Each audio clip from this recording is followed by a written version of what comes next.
Could be. We're gonna have to do some digging to see why. Who's playing what sides and figure out what's going on. Unfortunately, you have to do that.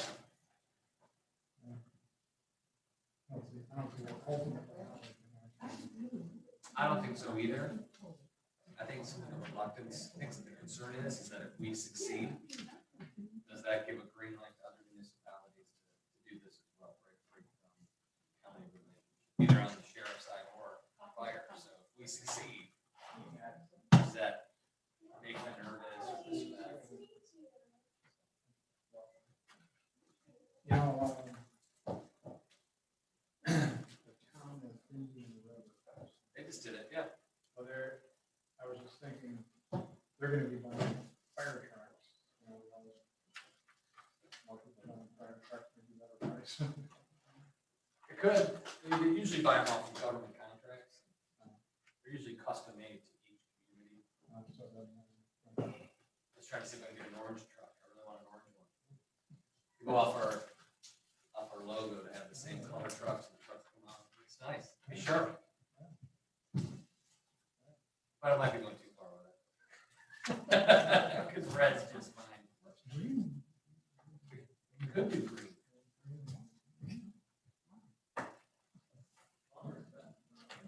One orange truck. Maybe an orange and blue, then there'll be a gate. No, there's too orange.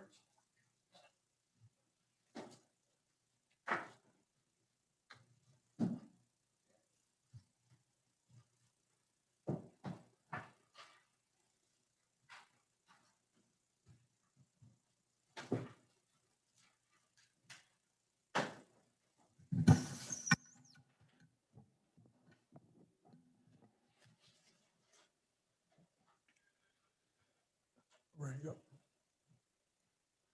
Okay, everyone, it's a little bit past 1 o'clock. I'm going to call the meeting to order. If the clerk would please call the roll. Mr. Riami, Here. Mr. Ty, Yeah. and Member Greenwald, Vice Chairperson Rosen, and Chairperson Donaldson, Here. and Town Manager Labadie, Present. Town Attorney Tercivia. Thank you. If all would please rise for the Pledge of Allegiance. I pledge allegiance to the flag of the United States of America and to the republic for which it stands, one nation, under God, indivisible, with liberty and justice for all.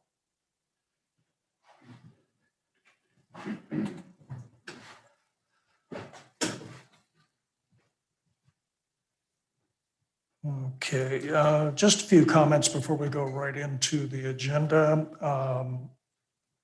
Please remember to use the microphones. For those on the internet and at home, sometimes it's very difficult to hear if you don't speak very directly and very distinctly into the microphone. So please do that.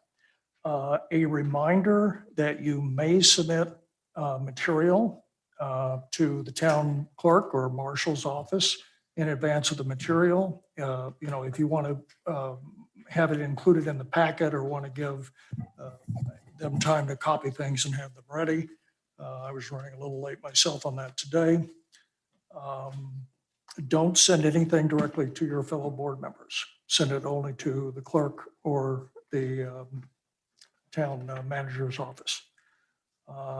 And that's about it on that part. Do we have any public comments? There are no pre-registered public comments for the meeting. Thank you. There are none. None. Okay, thank you very much. So we will move in. Has everyone had a chance to read the minutes? Any comments, or do I have a motion for approval of the minutes? We have a motion to approve. Second? We have a second. All in favor? Aye. Okay. Motion passes. Okay. At the last minute meeting, we talked a little about the procedure and how we were going to move forward. And we had mentioned that we would kind of just sort of start at the beginning, work our way through. I want to make sure, there were kind of two trains of thought there, that we went that way, or we kind of just did a summary review of the various recommendations, just maybe to get our feet wet.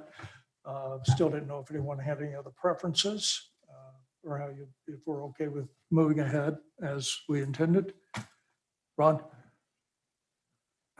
Excuse me, I'd like to request that we go back to the review of the dozen things that were recommended for discussion by the town commission first, and then do a line-by-line review of the charter. And one of the reasons I'm requesting it is I'm for sure going to be, I'm going to Italy, and I'm for sure going to be missing the next meeting. Hopefully I can attend by Zoom, but it would be great if I could have input, especially into the biggest topics of concern at this meeting, and then subsequently later. I realize it's going to take multiple meetings, but it would be great if I could be part of the initial discussions.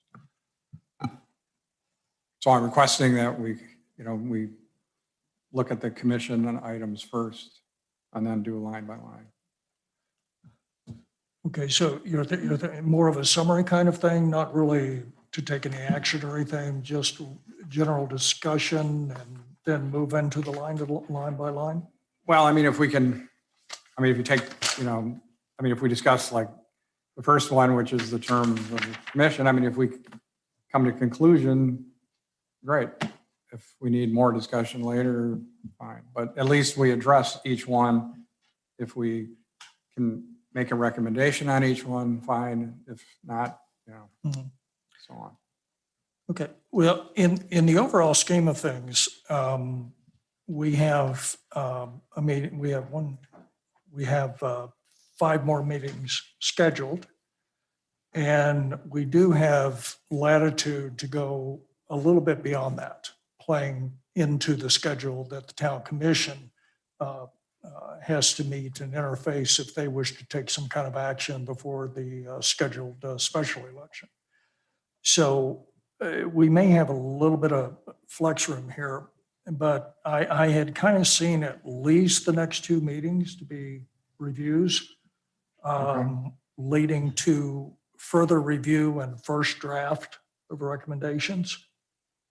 Okay. And then at the meeting on the 12th, we would probably get a closer look at the second draft and reconsiderations, and then target the 19th for the final report. If we aren't happy by that date, we can extend to another meeting, I believe. I think we have flexibility for 1 more meeting. Okay. So I don't think we have to all, pack everything into just, a couple of things. Yeah, no, I'm not, I'm just saying if we could, it just depends on the approach of looking at these big items first and then going line by line, no matter how long it takes. I realize we're not going to get it done in 1 session.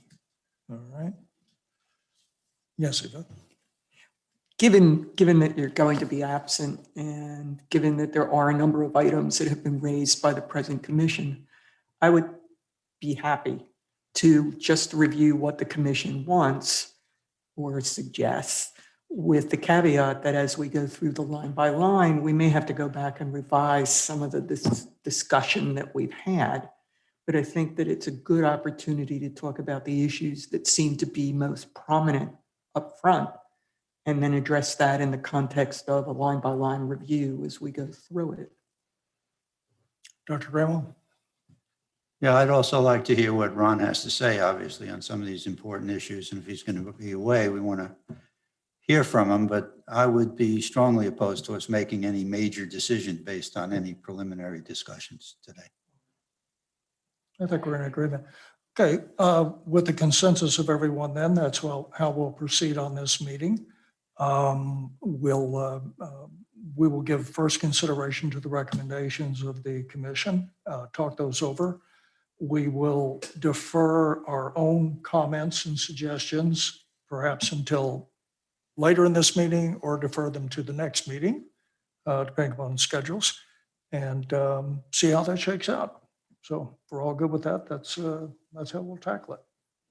Okay, great. Well, let's go down the list then.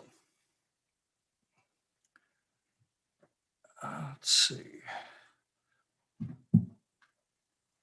So the first one I have relates to section 106.3, terms of office. Is that what everybody else has on their list?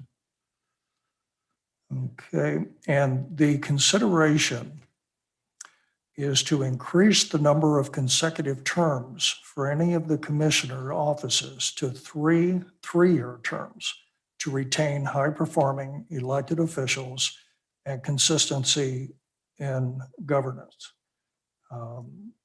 That would increase the terms in office by 1 term for each of the 3 commissioner roles for reference.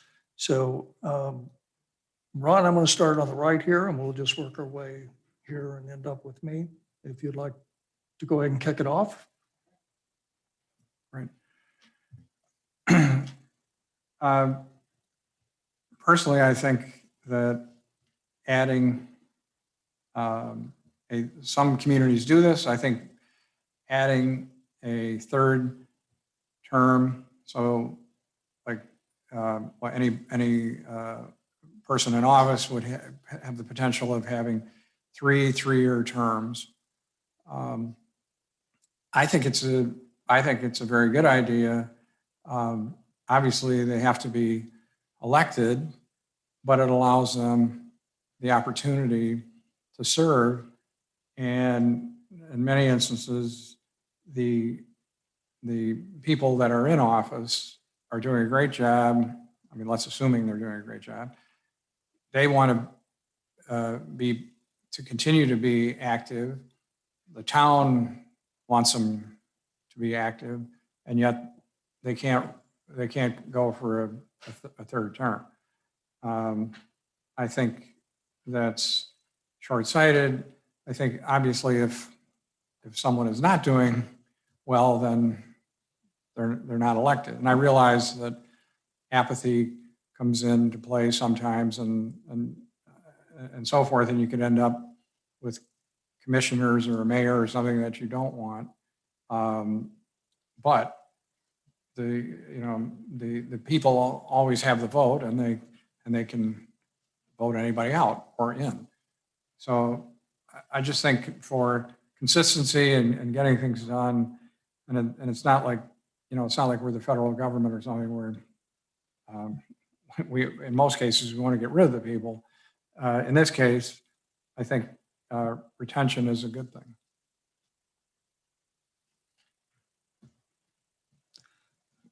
Mr. Tye? Yeah, I agree, with Ron's observation. But we have 2 choices here. Okay, yeah, thank you. Actually, 2 criteria here we consider. The first one, we would like to keep high performing elected officers on the board. At the same time, we consider another one. We should create a kind of opportunity for a new face to serve on the commission. That means 2-year terms. Then we have a more new idea, new face. 3-year term, 3 terms, actually, 3-year terms will help maintain the high performance elected officials. So this is kind of a choice of us to go. And I feel that that depends on the case here. First one, in the past, if we have a lot of good people who would like to serve on the committee, on the commission, we should open the door for them. But if in the past we have hard time to get people to run for commission, then we may have to think of the 3-year term. The second question I would like to raise here, I don't know, the state law required a kind of term limit, 2 or 3 terms are so If there's no requirement, then we can go with whatever we want, 3-year term, 3 terms, excuse me, three-year terms. So may I repeat to make it very clear? 2 criteria we consider. 2 3-year terms will open the door for new ideas, for people who would like to serve the commission. But at the same time, if we don't have enough people who run for our election, and then we eliminate, because of 2 3-year terms, we eliminate high performance, elected officials, then that is not good for the commission, for the town. So my question is, in the past, do we have a lot of candidates for commission? Offhand, I don't recall us ever having a vacancy going into an election. Glenn, you may have followed that longer than I have, but it's not uncommon to have unopposed elections. Have an unopposed election. You're asking how often has it been since someone ran and then decided and generally just stopped running, like Vice Mayor Bobby, he was appointed and then he decided not to run. So I don't know that there's been any precedent in that area. Mm-hmm. And every town does things differently. Some have term limits, some have no term limits, some have 2 years, some have 4 years, some have 3 years. 3 years seems to be a compromise that's taken root over the last decade or so, from the 2 to 4 year terms. This is up to us by home rule, though. State has nothing to do with this. Yes, you get to choose how many terms and how long the terms are and how many consecutive terms. Okay, good. Ms. Rosen? You're going to defer? Okay, doctor? Yeah, this is one, I don't really feel that strongly about this. However, my general philosophy would be that if it isn't broke, don't fix it. I'm not clear that our current system is broken. I was somewhat surprised to learn, actually, having read through this for the first time, that our elected officials can actually hop around without taking leave from the board at any point. So that in order to preserve institutional memory and so on, which I think is of some importance, but our elected officials have the option of being mayor for 2 terms and then becoming a commissioner for 2 terms, or 1 term for that matter, and then going back and becoming vice mayor or whatever office they choose to run for without a break. So in this era where term limits and turnover are being pushed, kind of, I think that our current policy is actually very liberal in terms of allowing people to stay as active members on the commission in one capacity or another for really an indefinite period if they're elected and choose to do so. So again, I don't feel strongly about this. I see some merits in 3 consecutive terms, but I think our current system is working adequately, and I don't see any major reason to change it. Always waiting to be last. I agree.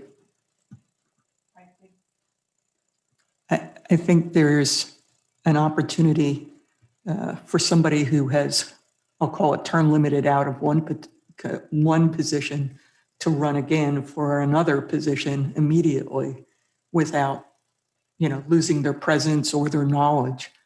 And I think that given the present environment and sort of the thought of term limits being fairly popular in a lot of different places, the limitation of 2 3-year terms, as presently stated, works pretty well.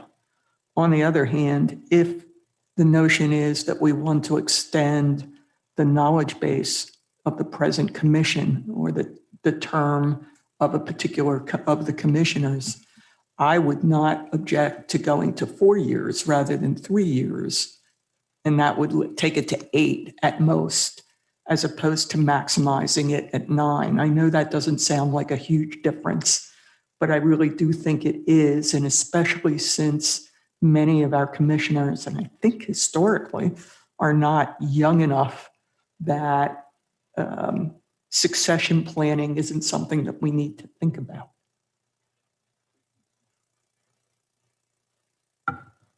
Okay, thank you. I have kind of mixed feelings on this too. I rather side with Dr. Greenwald that, you know, if it ain't broke, don't fix it. You know, that's sort of the way I try to look at this.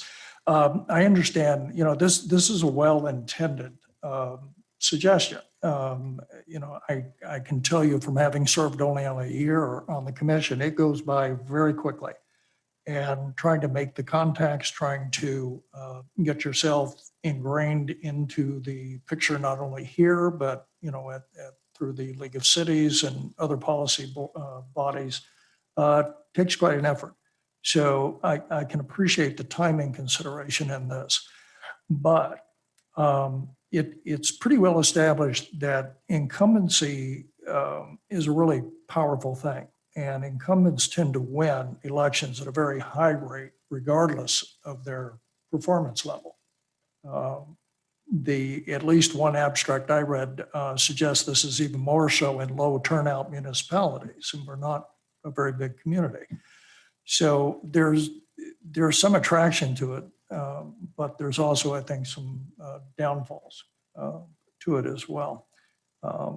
It's tempting to view this looking at the current commission, which I personally think is working very well and doing a very good job. But we're sort of charged with taking the long view and the bigger picture in any recommendations we make to them. And I also note and agree with Ms. Rosen that the path for officials to continue to participate is well established. They have 3 opportunities to run, plus set out a little bit, you can come back again. In addition to that, we have, you know, crying need for participation on boards. So there's another avenue for people to continue to serve. So you know, no doubt we're going to have to mull this one over a bit. I like your notion about maybe 2-4 limits. Maybe we settle on something here and also ask them to consider another option. So I think that's what we can kind of beat around in the next pass, give it some thought.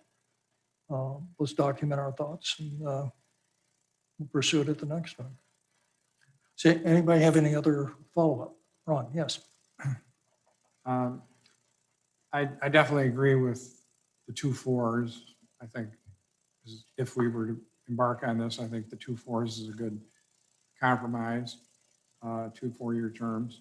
I think it's just since this is a position that I think if you have good performing people, I think you want to give them as much time as possible. And as you said, Barry, time goes by very quickly. You're just getting started and boom, you have to run for re-election or you're out, you know. And then the question is you were mayor once, you were vice mayor or something, and then, you know, are you going to be a commissioner again? You know, I realize that you can do all those things, but I think it would be helpful to those on a good commission. I agree with what you said about commission today, that continuity is there. And I also agree, Barry, that, you know, complacency and somebody with a certain name, you know, just keeps getting elected. But I think, you know, we're a small town, and I've certainly seen where it didn't happen that way. I mean, people were voted out. And I think, you know, I think it can happen that way as well. So, but we mull it over. Any other comments on this one? May I ask a question of the town clerk? If we went to this plan or recommended a plan of 2 4-year terms, does that present any logistical issues in the election sequence? And you don't have to answer that if you're unsure. We'll wait for the next meeting. It Glenn, perhaps does. It does. It does. Opposed to a little bit, you'd have to find a point where you would start, whether it's the next election after the charter is approved or that thereafter, then as people come back in line, you slowly transition to the 4-year terms. Another thing to, add more to it is if you look at it just on the number of years served, currently you can serve 18 consecutive years. Change would take it to 27 consecutive years. If you don't want to look at it by office, to say, when I say that by mayor, vice mayor, commissioner, you could also consider just a total number of terms served regardless of office. So then if somebody was in a commissioner spot and really didn't want to do the mayor or vice mayor, you could look at that position could extend for whatever that maximum number of years, regardless of spot or space you take. So whether you're mayor, vice mayor, or commissioner, you could also look at establishing total years of service and move away from having to transition through offices and just say total time served on the commission is X. And then you can just look at maximum number of terms served. It might be simpler if you're considering extending, because if you go to 4, so that takes you to 23, 24 years versus 20, so 3, one more term, 3 years, so 21 versus 18 versus 27. So, if you're just looking at maximum years served, or if it's truly a term, number of terms served. But we could write it any way you want. It just, if you change it to 4 from 3, if you look at it now, you can see how when we transition to the staggered terms, we pick dates at which the staggering commenced. So. Yeah. At the end of that, talks about get one additional year to give you 3 years, because they used to be 2-year terms. And I guess I just realized you're all talking about 18 years as the maximum. Really, there's no maximum, because if you did 2 terms as a commissioner, 2 years as a vice mayor, 2 years as a mayor, you can go back and start as commissioner all over again. There's nothing that says it's all successive. So theoretically, you could serve 40 years. Let's make a marshal look at I that. thought it was excessive. I thought at some point you might have to set out a year. It says before no you go. person may serve more than 2 successive elected terms as mayor, 2.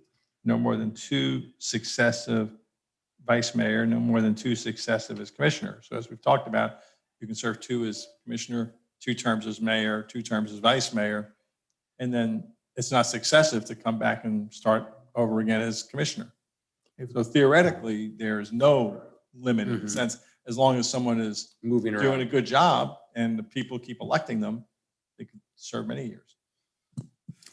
Never had that situation in town. I don't know that, I haven't looked at the history of. Service tends to start later in life here.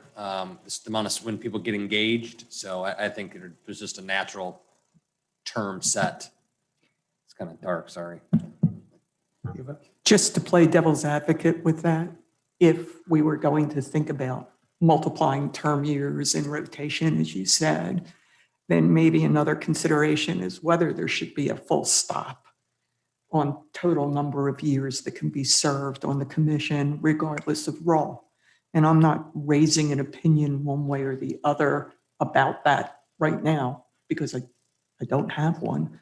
I just wonder whether we should consider that as we're considering these issues. Dr. Graham? Yeah, a takeoff on that is having people have mandatory hiatuses in between too, where you serve X number of terms, whatever we would decide. Then you have to drop off for a period of whatever we decide, but like a year. And then you can run for office again, so that you're not consecutively in office. More like the president of the United States kind of thing. You get 2 terms, but you can come back later. Would it be appropriate for me to ask the town manager to draft a option B on this consideration?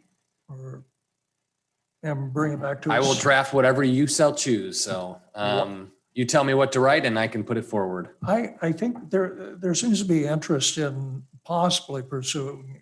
I heard both, if it ain't broke, don't fix it, which is kind of where I'm sitting right now. but also a lot of interest in the 2 4-year terms as kind of a neutral ground, maybe. If we could draft something up with that and also address Dr. Grimwald's suggestion about the time off to kind of temper that a little bit. And do a, like a option B consideration to that section that we can mull over next time. But, I'm sorry, I missed somebody. There you are. Okay. Just as another consideration, I think the notion of staggered terms, staggered elections for various candidates is a good one. And so unless somebody disagrees, I would suggest that those alternatives be raised within the terms of the staggering that was enacted in the last version of this charter. Yeah, I think that's, the staggered is good because you get that continuity again. And that's good. And a question, if I could, if you did the full stop at some point, is that a full stop for 1 year or 1 term? So if it's 4-year terms, does that person have to sit out for a full term, or do they have to sit out for 1 year or even the next cycle? Because if you're having elections every 2 years, let's say you have 4-year term, 4-year terms, you're odd, 2022, 2024, and then you're back again in 2026, and you decided to run in 2028. You know what I'm saying? So is it a full term stop? Is it a 1-year stop? If you're going to do the stop at all. And I know you're still debating whether you have a cooling off period, a sitting out period, a stop, whatever you call it. Something food for thought. Yep. An option A and an option B, as you Okay. get to do this. Any other thoughts on this one? Okay, all right, we'll move on to the next one. What I have on this is the commission eligibility. This is section 106, 5. And the consideration is to increase the 1-year qualification period to 2-year qualification period for residents to be eligible for election or appointment as a commissioner. We'll start with Ron. I don't know where this is coming from exactly. I mean, I'm trying to figure out why this would make such a big difference. I mean, to me, if somebody is here for a year, should be eligible to run as a resident. I don't get going to 2 years, or 1 seems perfectly fine to me. Yeah, I agree. I question why we should limit the kind of opportunity for citizens to vote by requiring 2 years. According to my knowledge, first of all, if we want to, when the presidential election comes, every citizen in moving in that state with a register vote, that citizen can vote right away without kind of time required for the citizen to vote. So I think changing from 1 year to 2 years limit the kind of opportunity for the citizen to vote.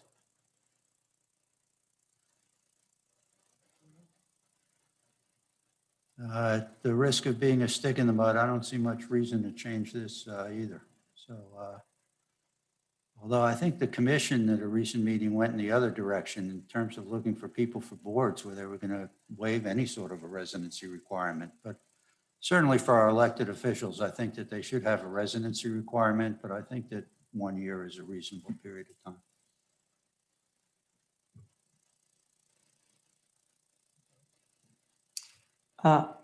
I looked at this and didn't quite understand what the reasoning was. If there's some reasoning that seems compelling, it would be interesting to hear it, because I'll go back and steal a line. If it ain't broke, don't fix it. So unless there's a compelling reason to make this change, I'm not in favor of it. Yeah, it would have been helpful to have had a little bit of a rationale built into maybe some of these, but that's okay. We can figure it out. Yeah. The only thing I can read into this is that there may have been a thought behind this that you should have your feet wet in the community. You should know what's going on. You should have a sense of what's happening. Maybe you get a little time on a board to get some background, meet some people and become more, kind of, hit the ground running kind of thing.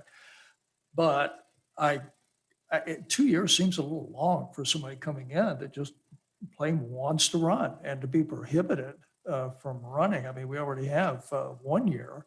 And even that has been increased in the past. I think it was shorter before. So I'm struggling with seeing a good reason for this one as well. So we'll mull it over, but not looking too good at this point. Yeah. Okay.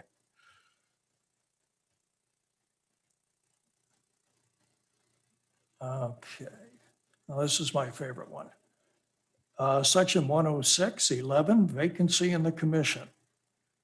The consideration is to modify to read, in case of commission vacancy, the seat will remain open until the next general election if said seat becomes vacant less than 3 months prior to the election. If more than 3 months until the general election, the seat shall be filled temporarily by commission appointment. Improve consistency on how seats become filled would seem to be the rationale behind that. So, Ron? Once again, I don't really see the reason for this.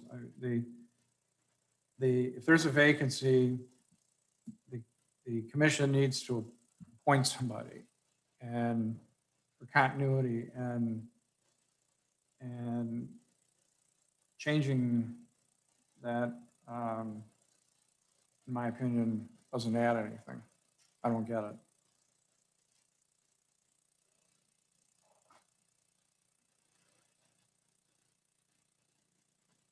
Yeah, I agree with Ron in this one. I don't know. I don't know why we have to amend this one. Dr. Gremmel? I'm not getting too excited about this one either. I think really what we're talking about is I read the change, since the commission has 30 days to appoint somebody, we're really only talking about a 2-month period difference between the 3 months where we would have had the election. If it's less than 3 months, it takes them 30 days to appoint somebody. We're not talking about a lot of time. So I don't, again, see any major reason to change things. Talking about the process, about how the commission gets applicants and decides how to fill a vacancy is a different issue, but this particular issue, I don't feel strongly about it one way or the other. Ms. Rosen? I've been a spectator in various other locations where something similar has occurred. And the issue is whether or not, if you have contested elections and a number of people wanting to run for a position, and there is a split among the parties. In many jurisdictions, it's not uncommon to tell somebody to resign more than 3 months in advance, appoint somebody as a replacement in order to get name recognition in the community, and then essentially have that person running as an incumbent. That's my experience with this type of provision. There is no restriction in the present provision in terms of appointment with respect to time. And I guess my question is, we've never really had an issue. The question is, should we be thinking about foreseeing such an issue, which in my mind would arise not in the present circumstances, because I agree with what's been said. The commission's doing a great job, But if there was some contest to occur, somebody resigning and being replaced by somebody that wanted to run for the next term, especially if we were thinking about 4-year terms, even 3-year terms, that's just something that becomes a consideration in terms of process. So one of the alternatives might be that do we want the commission to be able to replace at any time? Or do we want some limitation, perhaps not the same as suggested by the present commission, but some other provision would be worthwhile having a discussion about if this charter is going to be in place for as long as the last one was. Okay.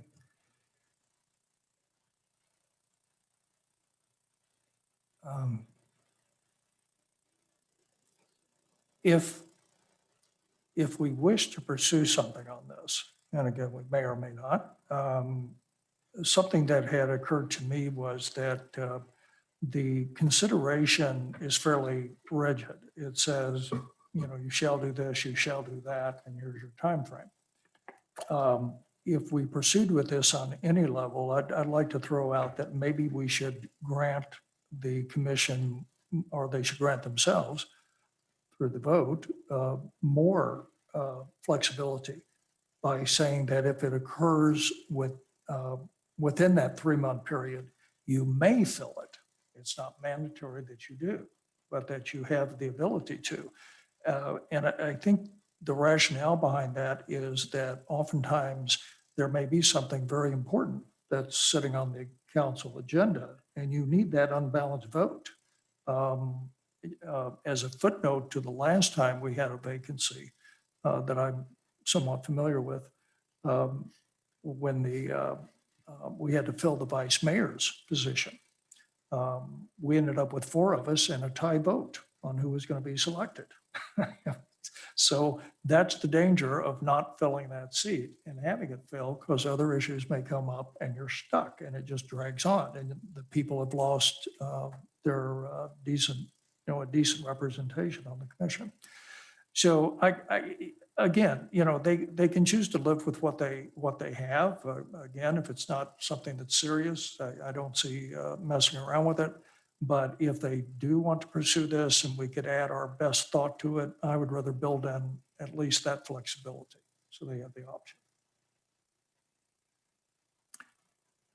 Town Manager Lamberty. Could, just to give a little context, we could use our last case in point, or maybe not, Or but. one before, yes. So it's happened in my term, and it's happened about 3 times, probably over the last decade, where somebody has passed in office, and we're confronted with how do we fill that vacancy? They have 30 days to fill it until the next general election.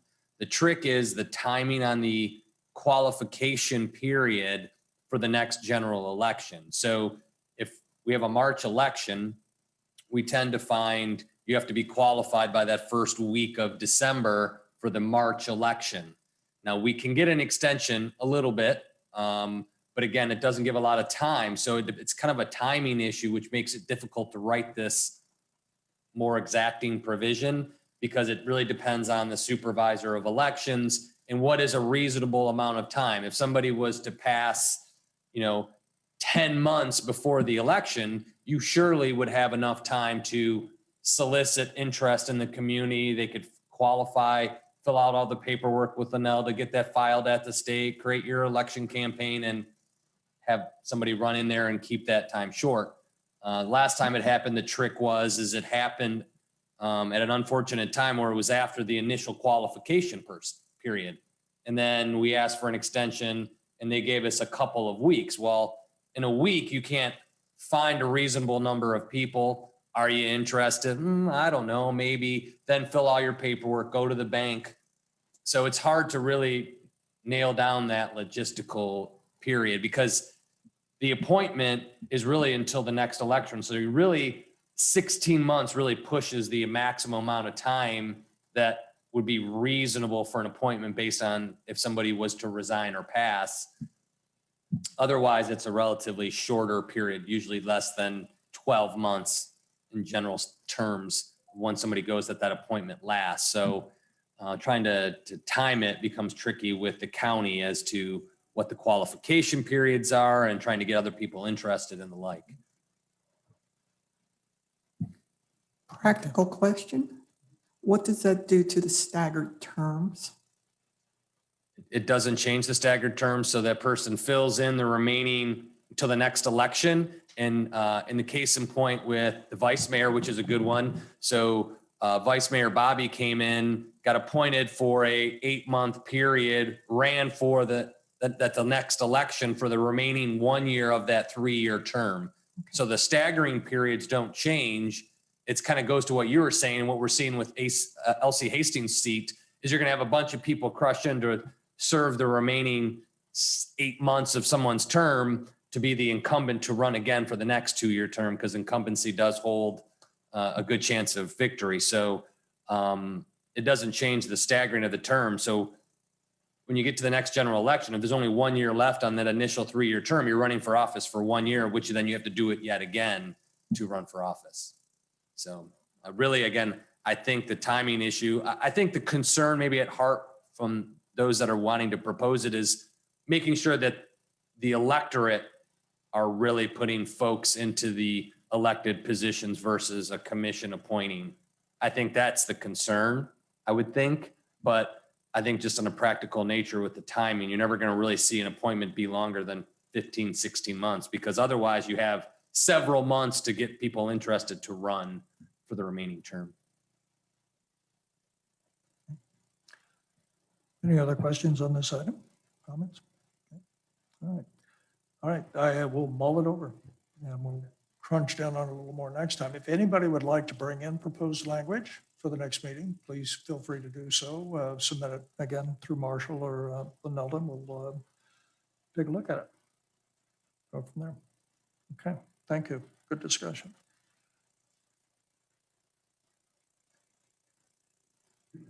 Let's see, the next one we have here that I have for the from the commission is section 2.01, section 6, regarding fills. The consideration is discuss as remaining open lands are predominantly owned by the county and are mangroves or other such environmentally sensitive areas that may need to be protected for water quality and quantity purposes. Ron, you want to kick it off? This is another one that I don't see why this would need to be changed in the charter. If there's any concerns about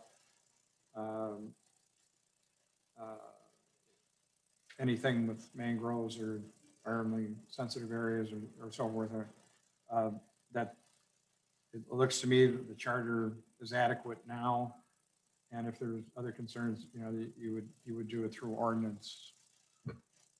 I don't see a reason to change the charter. Yeah, I have a question. In this town, do we have remaining open lands? Not that I'm aware of. So if we don't have, so why should we keep this? This may be when we're talking about the dated nature of some of the provisions that maybe when this was written back in 1949 or 60, what was the original date? Flip through it. You probably had a lot of vacant lands and had a lot of mosquito problems and flooded areas. But as you've built out, you've pretty much drained those areas. And I think the context was we don't want to compel the filling of areas that are sensitive. We want to protect the mangroves, but I would say state statute exists that protects some of these sensitive lands. So I don't know that. Yeah, if I could read into this, let me read the current charter provision. It's fairly short and it'll kind of put this in context. It says, in accordance with all applicable laws, to fill in all low ground in the town and compel owners of low ground in the town to fill the same up to an established grade. so as to prevent the breeding of mosquitoes and sand gnats and the spread of disease. So that's the current wording. So if I'm following this correctly, they're just looking for a discussion on the fact that the county has a lot of water areas in this town. I recall that being brought up by one of the commissioners. And it was kind of surprising how much water area there is that they control in the town. And some thought that, we kind of need to keep an eye on it. Whether that's appropriate or not, that's what we have to kind of recommend. So Dr. Grimo, you want to comment on this one? I actually haven't given this one much thought, and not much is occurring to me at the moment. I don't know how active this provision is, because again, the only pieces of land that come to mind is that space south of Toscana, which I don't know what's going on with that, but there's a bunch of mangroves and other vegetation that comes out to A1A. And then south of there, down by Milani Park, there's a piece of land that I think is north of Milani Park, but I don't know who actually has title to all that, whose responsibility it is, but those are just about the only places where you actually see standing water after heavy rains. Other than in swales or sometimes on A1A itself.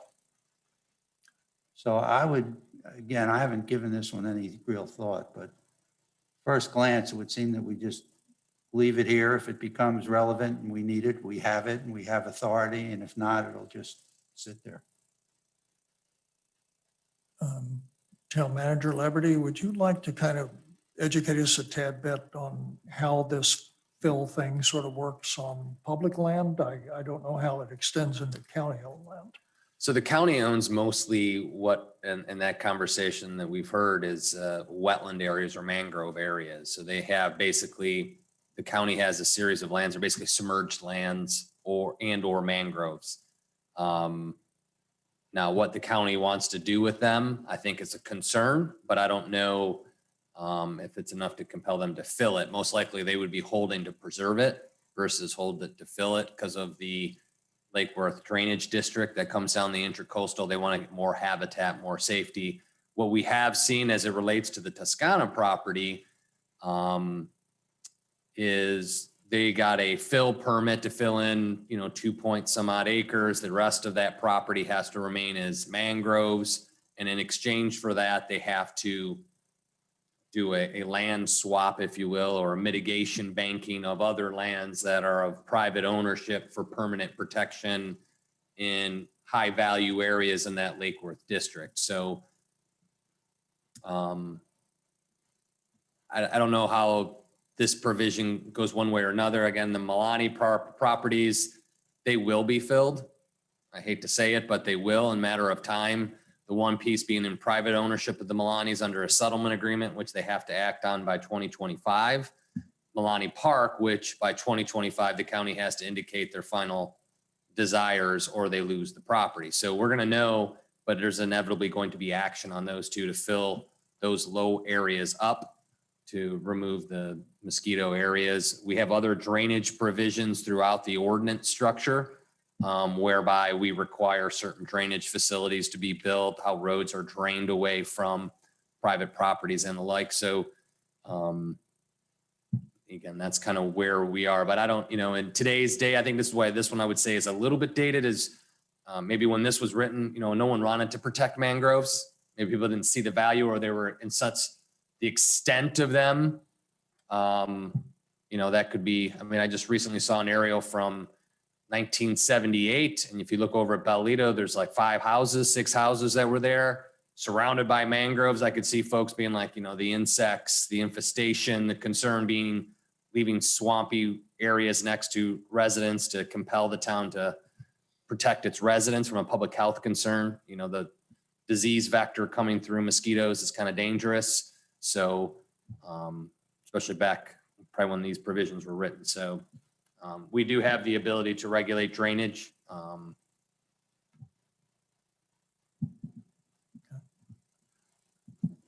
Ms. Rosa? Thank you for that explanation. My question really was the definition of low ground, because I found this, given the provisions about drainage, it cetera, in the other paragraphs. I wasn't quite sure what this was getting at. And the question is, and I'll ask anybody, can you define low ground for me? Because I have no idea what that means. So I would And continue. if I don't know, that means other people won't know. And the question is whether it's even enforceable. I think the charter standing alone we'd have a very difficulty to get into private property rights to compel somebody to do it. But it's sometimes the charter is almost our authorization to form ordinance on these effects. So if we put a drainage ordinance in and Glenn is tested in court, he could go back to the charter, empowers the community to regulate drainage to ensure property, no flooding of private properties, no disease infestation areas or long periods of standing water that become disease areas. And we have those ordinances in place that are could be empowered through that provision. So let me understand, what you are saying is that this is the perquisite for all of those other ordinances? I would think so. It's interesting, there's always that philosophy of is more, less more, or is more. And, Highland Beach's charter is one of the more robust charters and more detailed charters that you'll see. I mean, you're not going to have many charters that talk about fill and land clearance and things like that, because generally that comes under the broad rubric of home rule and you pass ordinances. So, but again, this is a charter that looked behind in 1949. And back then, I guess low land was an issue. And you're right, how do you define low land? What is low land? Is low land below sea level? Is low land 2 feet less than my property or your property? So I imagine at that point in time, there was some commonly understood definition within the residents as to what low land meant, or presumably they wouldn't have put it in there. But yeah, it's just, I'm a minimalist when it comes to charters, but this is a very robust charter. And So, but just so I understand, do you have any thought that if we, for instance, deleted this provision, would it affect any of the other ordinances that are in place that Highland Beach finds very important today? About, and I'll use drainage as the single example, but I'm sure there are many others. Would they fall on their face if we deleted this section?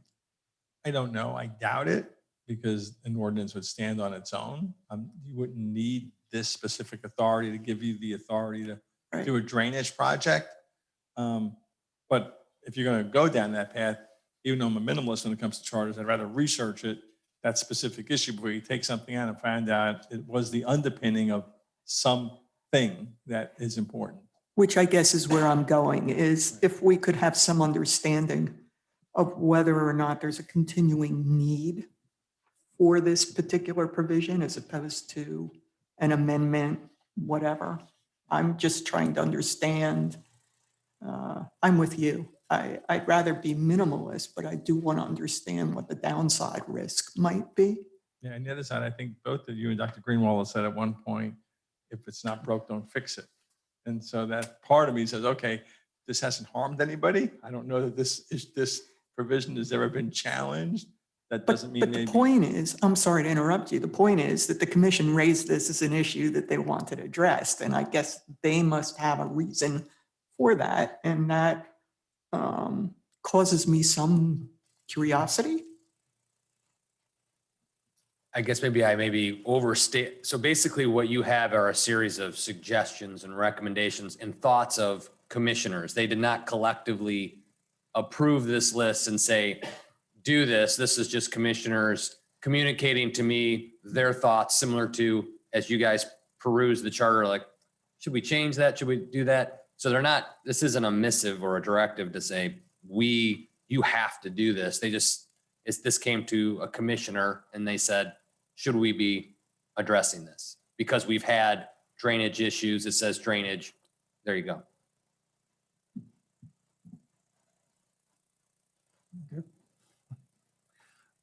All right. This does in a way and you sort of hit on it, that it does kind of play into some other areas where, fill plays into drainage and different things. And certainly within the ordinances, there are other factors that influence some of that, when we talk about low grade. Everything from insurance regulations that help set the finished floors of the buildings and the freeboard and everything else. So we have things that play into this in the ordinance as well that helps define what that low level means. Is it defined here? Well, no. It pretty much relies on other mechanisms to help define that. Yeah. So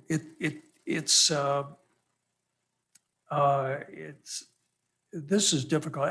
Hypothetically, if the county picked a piece of land over here that fronts A1A, and I think there is one near the church, and said, we're going to consider that surplus property, and we're going to take bids and we're going to sell it. When it goes into that category, does it then become similar to a property like the one south of Toscana? Insofar as that one, I believe, fronts the intercoastal. So we get the interplay of the Corps of Engineers and others involved. If it doesn't extend to the intercoastal, it becomes landbound. And then is that a different situation? I think that was part of the discussion at the commission level, and you may have been on the preliminary start of that conversation, maybe not, but Don't remember that part. there is some interest for us to pursue the county to quit claim those deeds and properties over to the town. So we own those and can protect them, or at least make it a communal asset to the community can decide what to do with it. I don't know that the county has any desire to do something, but I can't say that they don't either, because they do have a bunch of this property. I'm guessing it's at some point was given or deeded to them from the state or something of that nature when they dredged the intercoastal to, But again, I don't know if it just, but again, it would be great if they would to vacate or abandon those and give them to us, or a quick claim deed those to us, and then they don't have to worry about it, and we can ensure that we do the right thing with the property. I mean, that's something, has been asked in the past. So it's a strategic initiative, if you will, to see what's going on with those. But within the limits of home rule, and I say limits, it's kind of nice we have home rule, but within home rule, do we really have any tools to leverage the county on something like this?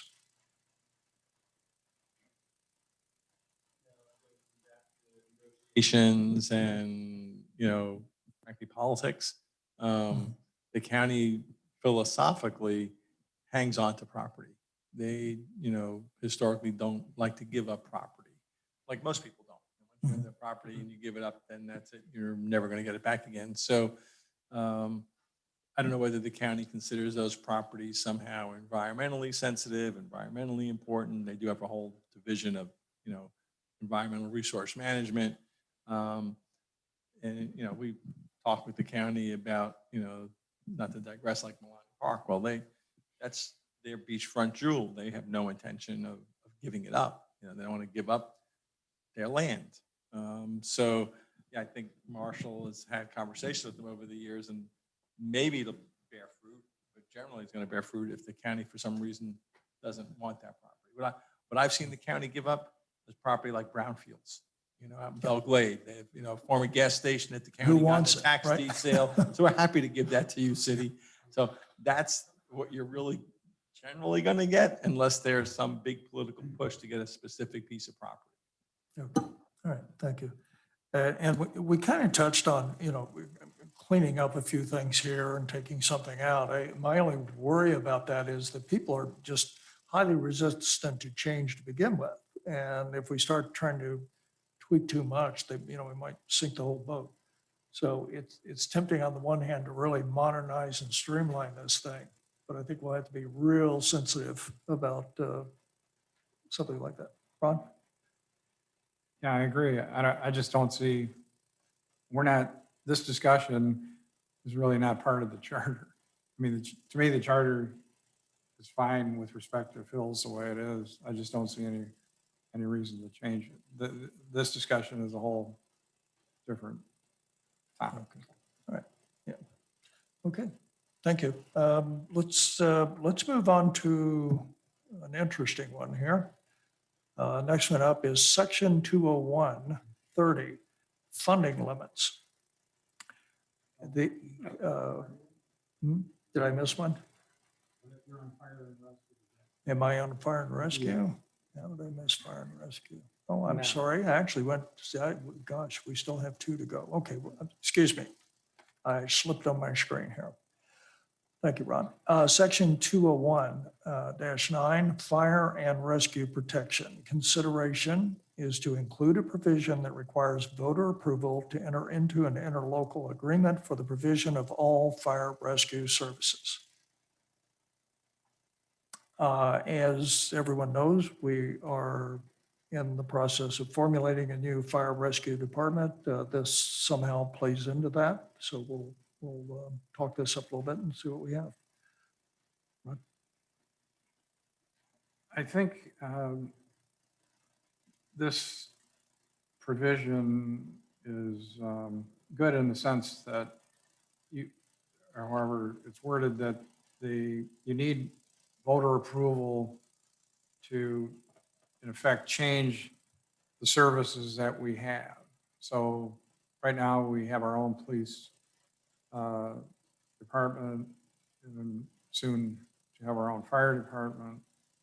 And I think that you don't want the commission to be able to say that by themselves, to say that we're not going to have our own fire department and our own police department. So I think that's an issue, the way I read it. Okay, I was just to interject, I'm sorry, but I was reading this to pertain more to entering interlocal agreements rather than the department itself.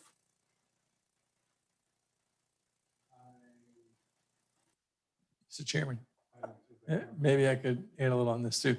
This is, a trend may be too strong of a word, but you're starting to see particularly smaller communities pass these kind of charter amendments to maintain your local police and/or fire department. Palm Springs, I think, was the first one that one of our clients who did this about 2 or 3 years ago, because there was a lot of chatter about the sheriff's office wanting to, quote, merge / take over that local police department. And so that group of elected officials put on the charter that if you're going to have an outside agency take over your police department, that it had to have both referendum approval, and that one had a 4/5 vote of the commission as well to do an interlocal agreement. I think Ocean Ridge recently passed something similar. I'm trying to remember, 2 or 3 other cities have in the last 3 or 4 years. So that's why I'm saying it's almost a little bit of a trend in the local government community, because you are seeing for better or worse, and there's obviously 2 sides to that argument, the consolidation of these bigger departments, whether it's Palm Beach County Fire Rescue, whether it's the Palm Beach County Sheriff's Office predominantly, are the ones that are just, Palm Beach County Sheriff's Office sent an interlocal agreement with South Palm Beach to provide their police protection, and they have a 6-person force. And you would think 20 years ago, why would the sheriff's office even bother with a little town like that? And so that, I think, is the genesis of where this is really coming from, is trying to preserve the ability of a local community to have its own police department. Now, what makes Highland Beach different is you don't have your own fire department yet. But I think the way this is intended is that once you do establish a fire department, it can't be easily transferred to another agency, whether it's Delray, Boca, the county, without referendum approval plus agreement of the commission. Marshall, did I summarize that? Yeah, and again, I would further say that this says commissioner recommendations. This came out of the manager's office working for me. So the reason why I put this in for your consideration is the amount of time and energy we've spent, not only forming our fire department, but all the energy fighting the history of being in a relationship that doesn't work or is broken, and it was a commission directive, and everybody said, oh, it should be charter or referendum based. So it works two ways. One's it keeps the county from coming in and taking over your local control, or getting the commission to quickly make that decision, by which then you have a long-term interlocal agreement contract that you're stuck with, and the voters, in a sense, didn't agree to it. Conversely, if you spend, as we will be communicating to the community, the necessary dollars to establish your own fire department, and once you make that commitment and the commission naturally goes through as change and they say, why are we doing this? Let's go to Palm Beach County, and they make that change, but everybody in the community just spent a lot of time and effort to put that in place. It's kind of keeping that power back to the voters, that, and if you want to go to this again in the future, it would take, not that you can't do it, it would just take a voter referendum to do it. It would take 50%, a little bit more than 50% of the voters to go back to a relationship that we are getting out of currently. And it keeps potentially from another outside agency coming in and taking over your police department as well. So I put police and fire. So it kind of protects you a little bit, but it's also, it could handcuff a commission a little bit too if you need to make that change. So it's worth discussion. Or at least I thought it was. I think there are two things here. You know, we contract out the fire rescue. And in case we contract out, we don't have inter-local agreement because we contract out, and that possible Delray or Deerfield, right? Delray now is Delray takes care of that, and we are not concerned with that. But now we think of our own fire rescue department. And we don't want to spend a lot of money to hire big staff and to have more fire trucks. We start thinking of efficiency. And for us to be efficiency, we have to think in the future. If there's a huge fire, we need to have inter-local agreement to help. First of all, we call Boca, we call Deerfield, Delray, or whatever, come, please help us to deal with this big thing. If my interpretation is in that way, I think the town will sign agreement with Boca or whatever there. And what is the cost for, for that kind of inter-local agreement?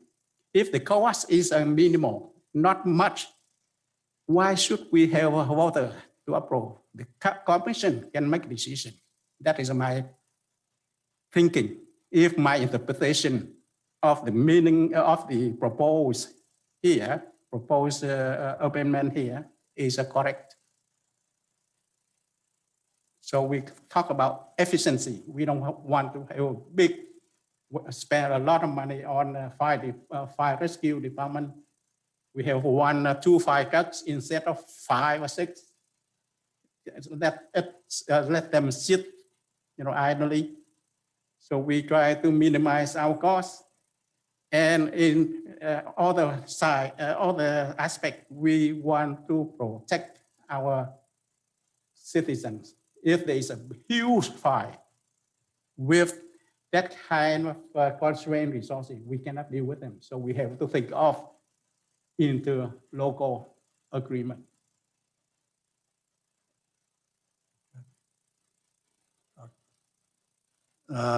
This one is really of critical importance, and I think goes kind of to the heart of what we're supposed to be doing here.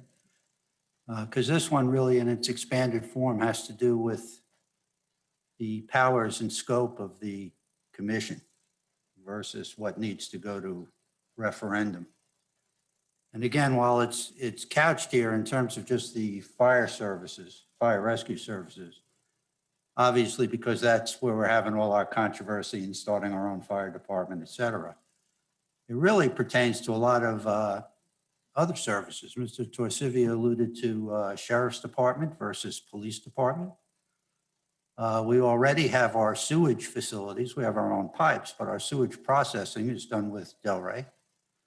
small communities, we have our own water plant now, but small communities like ours often outsource their water supply.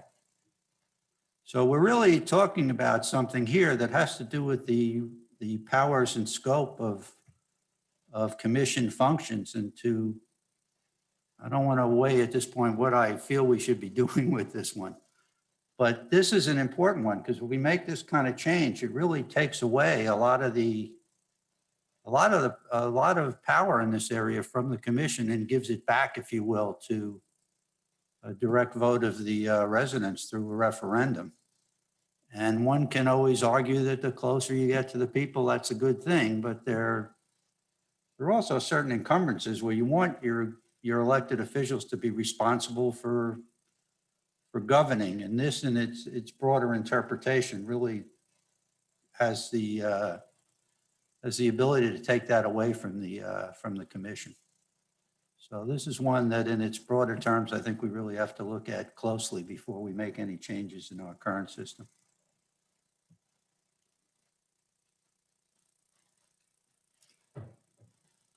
I agree that this is a very important issue.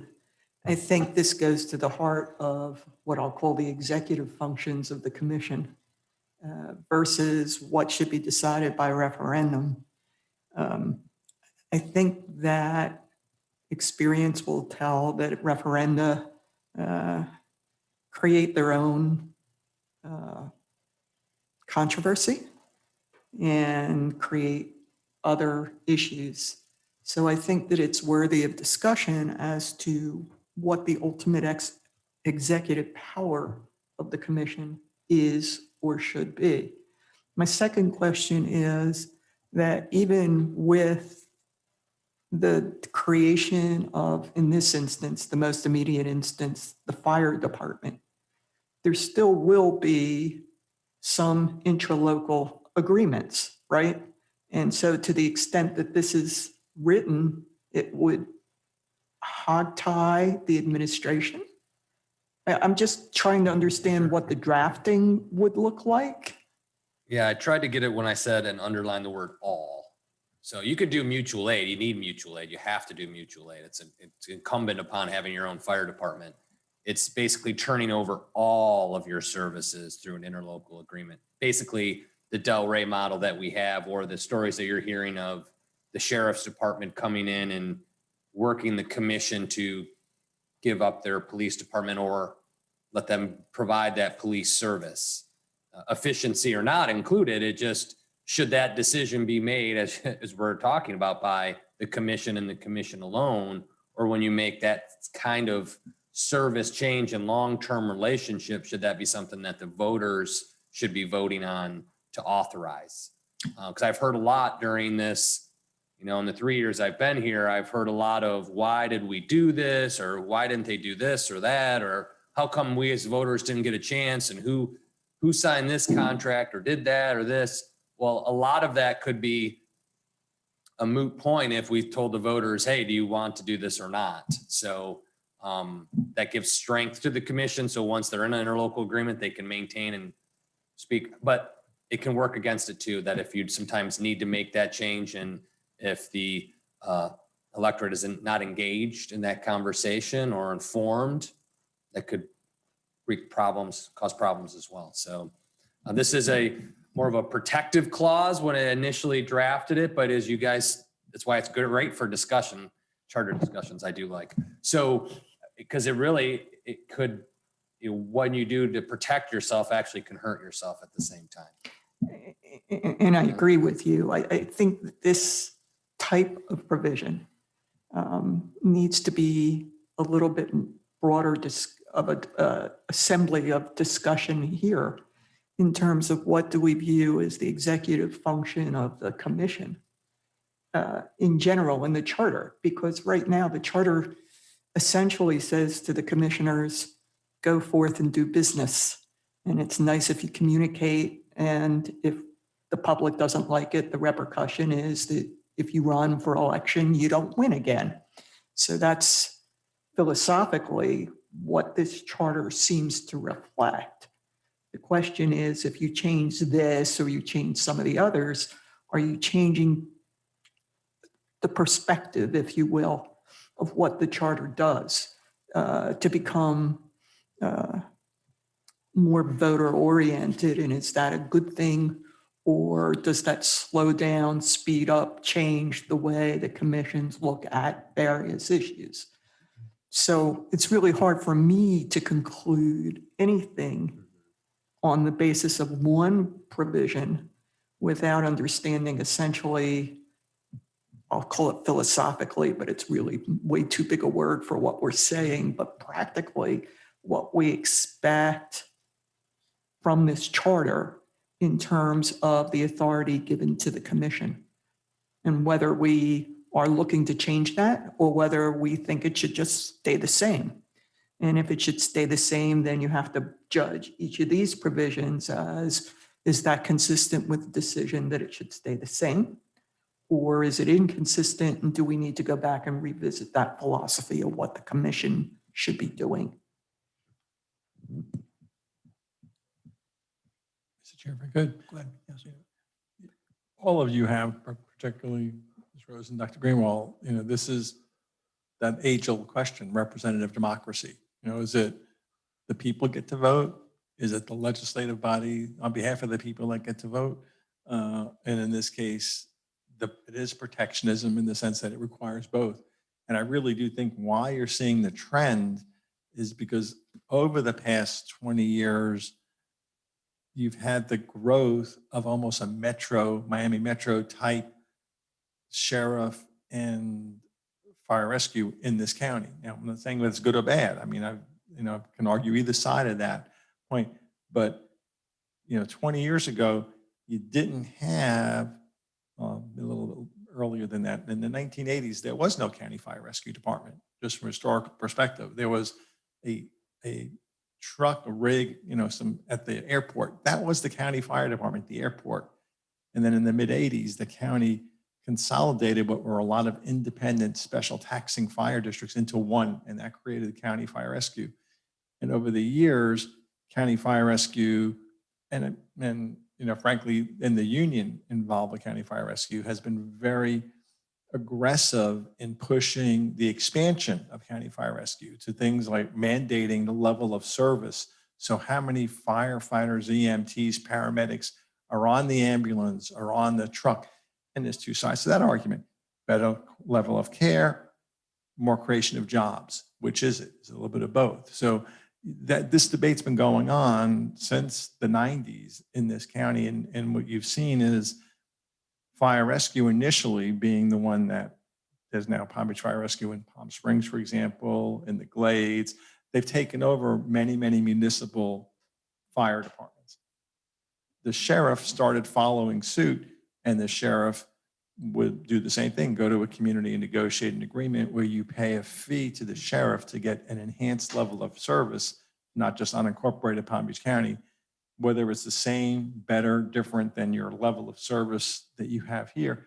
And these were unthinkable thoughts 20 years ago because every community protected their police and fire jealously, but now that's changed. And so you are seeing, and if I'm not being too long-winded, the fire, and the marshal's saying I am, but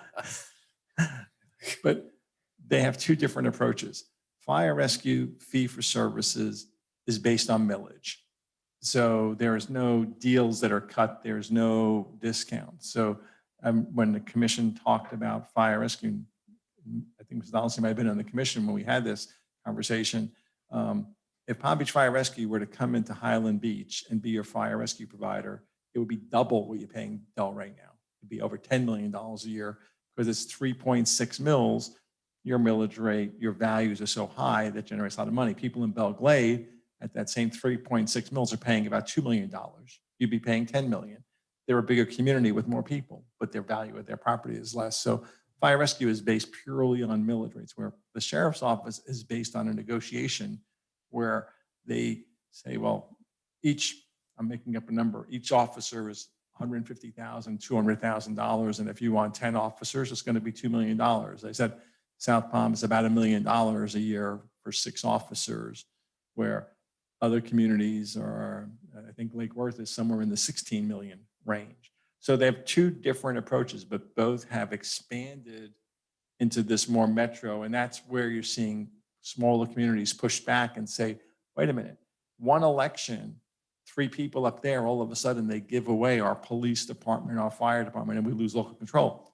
Other side of the coin, some people say, well, now we have better service. You know, Green Acres may say they have better police protection than they did. Some may say they don't. So anyway, it is that philosophical discussion of, do you limit the power of your executive legislative branch and say, well, these services are so important that we as a community are deciding we don't want to give these up unless we vote for it in addition to you voting for it. So sorry about the long-winded Marshall.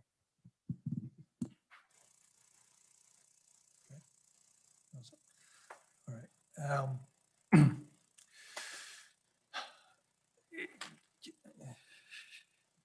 Well, I'm mulling around a thought while we were chatting here and you know, talking about that executive role and provision of services and how much protection do we want to give them before, you know, we really want the public to weigh in. And one that kind of is, I have great interest in is our water plant.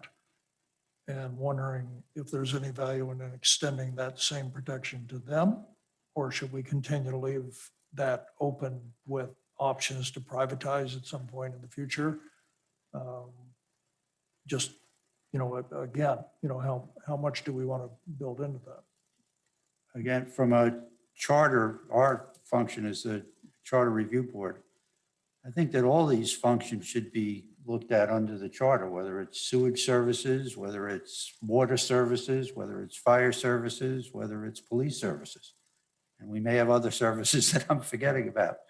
Again, because to me, it's the governmental issue of whether the commission decides or the public through a formal referendum decides. I think that's what the issue is. And if it's going to apply to one service, like fire is specifically mentioned by the commission, it should probably, from a charter standpoint, governmental governance standpoint, apply to all the services. Okay, food for thought. Let's, I think you have to look at them individually. I mean, you know, certainly in terms of the fire and rescue and police services, I think that I see what Marshall's trying to do. I think there's too much authority in terms of the commission of what they could do potentially versus the funding limitation, which we'll get to in a minute. I think, you know, we have in my opinion, we have the opposite issue. They have almost no authority on the commission, and I think that's wrong. So, I mean, I think you have to, I agree that this philosophically, as we look at the charter, I mean, to me, that's why we're looking at it. That's why, you know, we're trying to bring it up to date and make some positive changes to it. But these are things that you just have to look at line by line, and so. okay. Any other on that one?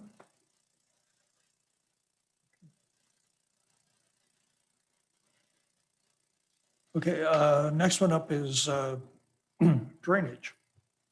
It's kind of related to the fill, as I mentioned earlier. This is section 201, part 14, drainage. The consideration is to strengthen the language and include enforcement. And this one is fairly short, so I'm going to read it very quickly here so we can understand the context. As currently written, it says to construct and provide for the construction, operation and maintenance of canals and ditches for drainage, irrigation and transportation purposes in accordance with all applicable laws. To prohibit any property owner or any other person from disturbing the natural ground condition in a manner that would cause additional rain or surface water to drain from said property onto any public street or highway. So that is the wording as it is now. The consideration is to strengthen the language and include enforcement. I'm going to invoke the Greenwald rule.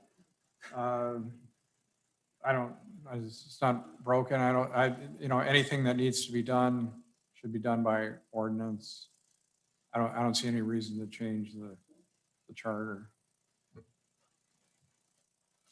Yeah, I do agree with Ron.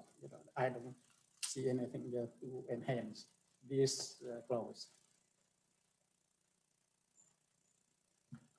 I agree with Ron. I think that the charter as written is fine. If we're going to make any changes in terms of more enforcement, it should be done through necessary changes in an ordinance.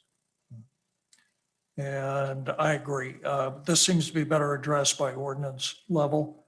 However, I am mulling over the thought about the need or lack of need to define a stormwater district for the town as part of this provision. It doesn't have to be funded, it doesn't have to be operational, but it would create it. And I don't know if that is what they were, part of what maybe they were getting at or that we need. I think because they've had a lot of, as you know, the discussion of swales and protecting the drainage. I thought they'd think maybe to strengthen it, enforce it, would be, give more teeth in the charter. I don't know that it does. I think an ordinance does achieve that goal quite clearly and simply. And it allows you to modify that ordinance as times change.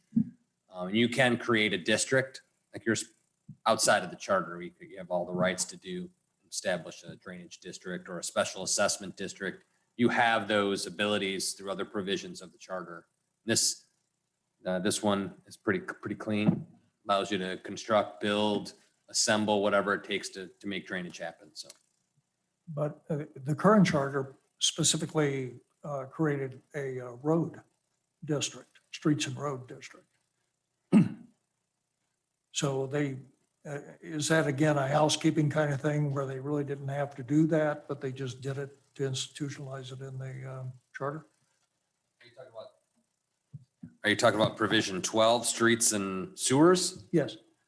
To No, no. authorize, make appropriate construction, alter, extend, widen the streets? No, I thought there was a, Is it in a different section outside of the empowerment section or the enumerated powers section? it may be, I'll let that one lie for the moment and, Okay. we'll bring it back in the next discussion, but I thought we actually did have something on streets. I didn't give the reference here in my comments. Forgot where I ran into that. I think we did stuff with streets is because. Oh, here we go. Here it is. Yes, Article 8 under streets, Section 801, town created an independent road district and define the territory. Basically, it's all of the town except for A1A is a road district. So they created it, and it may have been because they specifically had to strike that line between the town and the state. And that may be the only reason they had to do it. We would possibly have to do the same thing if we created a stormwater district. This, I think, a little bit ties to one that we take care of secondary road systems, and it's part of the Federal Highway Administration. It's how some of the federal funds and responsibilities roll out, and the gas tax dollars. In order to qualify for the gas tax dollars, you have to establish that these are public roads managed and owned by a municipality. And I think that's how that section, I'm not 100% sure, but that's how the section got in play there. Okay, would it also follow that we would need some kind of stormwater district to also qualify for any funds? Because those would be all special assessment districts, things of that nature. FEMA, I don't think would require anything of that nature. I don't think you Grants. have to for drainage districts, because you would establish them based on lands and be a special assessment district. Mhm. We wouldn't be stopping ourselves from any grants or anything.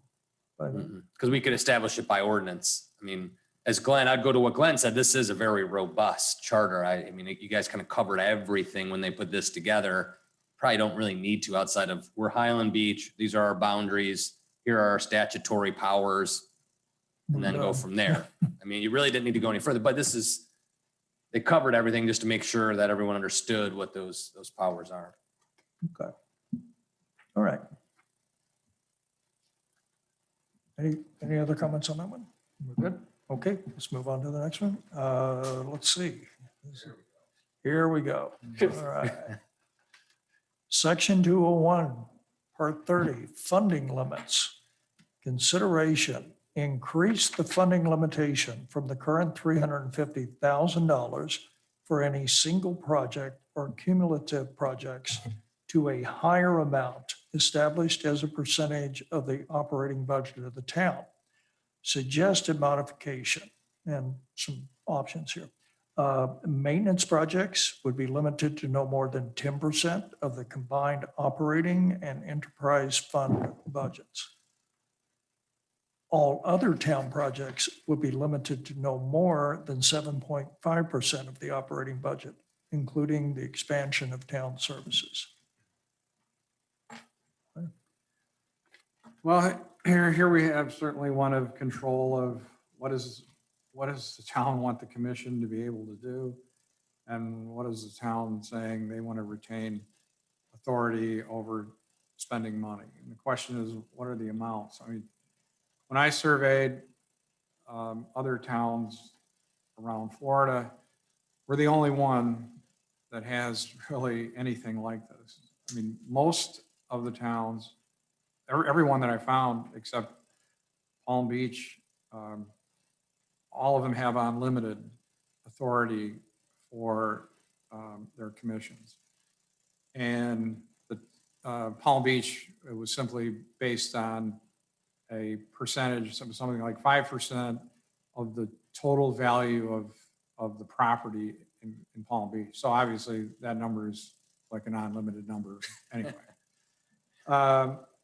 So I just think this kind of $350,000 limit just hamstrings the commission every which way. Like now, for example, I mean, here we are trying to start a fire department and the commission really can't do anything without a referendum.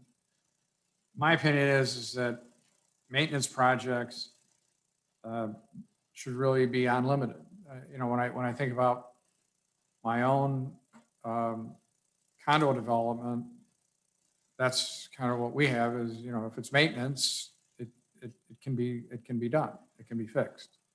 If it's something new, then I think going to 15% of the operating budget makes sense to me. That and of course that will continually change with inflation or you know, depending on what happens to the budget. So it takes into consideration increases and things as inflation, et cetera, as we move along through the years. I just think anything less than that is really ridiculous. Now I realize that the town has to approve this, but I think if it's presented to the town correctly, and I realize that I think it's been presented in the past and it's failed. And I just don't think it was presented to the town correctly with, I just don't know, I don't know how you operate. I mean, when I talk to the other towns, they ask me, how do you all operate there? You know, a couple of them laughed, like, you gotta be kidding me. You can't possibly get anything done. And I mean, they were talking about how, you know, their towns, you know, the one clerk said, yeah, we just, you know, they just spent $50 million on da-da-da-da, and yeah, they just did it. And it had to be done. So to me, this is like language that is way, way, way overdue to be changed. Yeah, this is tricky. I don't know the meaning of all the town projects. I think we have maintenance, repair, you know, annual budget there, you know, for maintenance. But all the projects, I think capital improvement projects or major projects which needs to be in the budget and need to be normally capital projects, need to be funded by bonds. If we issue debt and we borrow money to fund these major projects, because through the intergeneration equity, the capital projects benefits next generation maybe 30 years. And if we force current taxpayers to bear the cost, that is related to intergeneral equity. So when we talk about major project here, if that capital improvement projects, we should not have any kind of a limitation at all. The voter approve the new projects, and then the voter approve issue bonds, and then we go ahead with that one without any funding limit.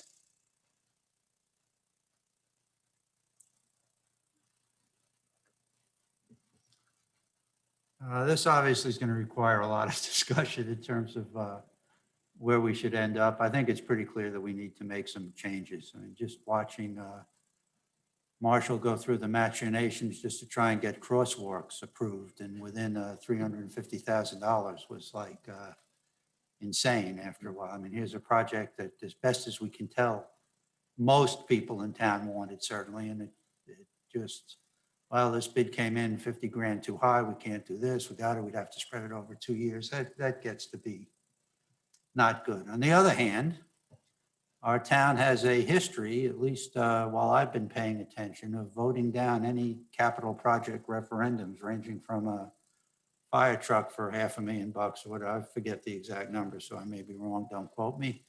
But $500,000 there, 1 or 2 million for sidewalk improvements, I think got voted down once. And then, of course, the major referendum for, I don't know, I guess in the range of $30 or $40 million got overwhelmingly voted down. And without talking about the merits of any of these things, it's not, people don't seem to like getting their millage rates raised, even if it's for worthy projects. I like the, at first glance, the idea that Ron brought up that, look, maintenance is maintenance. You got to fix stuff, and there probably shouldn't be limits on that. Capital, I think that, and new projects, there are going to need to be some limits. And I know based on past history, I personally would feel more comfortable with some limits, at least going to a referendum rather than just commissioner discretion by potentially a 3-2 vote.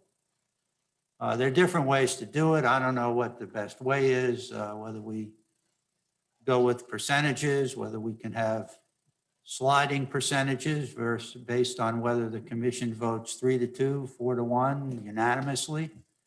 A little more complicated, but potentially doable if we thought that we wanted to do that, or whether it's fixed numbers that go up with inflation rather than a percentage of the annual budget. You could theoretically have a higher amount if it was approved by the commission, as well as resolutions from the planning board and the financial advisory board. Again, not the same thing as a referendum, but broadening it a little bit out from just the commission. That would be again, I don't know if it's a great idea, but something that we could consider as part of the deliberation. So I don't know what the exactly correct formula should be. I think it clearly needs to be raised. What we're doing now is really hamstringing effective operations by the commissioner and by the commission and the town manager. But at the same time, based on some recent experiences, I think there needs to be some check and balances on the commission and their ability to spend money, even though obviously lots of other towns don't have anything. So preliminary thoughts, I'm sure they'll evolve a lot as this discussion goes on. Thank you. Yeah, we're probably going to spend most of our time grappling with this one. And it'll be interesting to see where it shakes out. We certainly are unique in this aspect. And, I heard this, through the League of Cities when I chat with other commissioners and talked to them about spending limits, and they were just surprised that we had anything like that. And the refrain was the same. How do you get anything done? Yet, these limits they're institutionalized in this town. We've gotten used to them. The citizenry seem to like having that control. I think we have to acknowledge that. At the same time, they're asking the commission to do a job. So I think there's some selling points there that I think we'll have to work on. Certainly my preference would be to eliminate it, but I'm not sure that's going to meet with acceptance. There are other options, of course. Not a good one is to maintain what we're doing, but that's really not workable. We're reaching a point now where some of the cost of some of these individual items are bumping up against the limit. And we're simply telling the commission, you can't do something that's badly needed because of this unless you come back to us on a periodic basis. You can't always wait for that important major thing that has to happen at the water plant, at the fire department, at the police department. You got to act. So I don't see maintaining a low limit, as being really workable. You can do a fixed limit increase, but that doesn't long-term solve it. It just sets a new limit and away you go. You can tie it to the percentage as being suggested. And I think that has good possibilities that we can mull over a little bit more. Or we can do some modified language as part of all this, which would allow the commission to do set-asides, which we cannot do now. So that if you want to build up a budget toward a project in the future, you would be permitted to do that. So there's, maybe we take a look and see if there are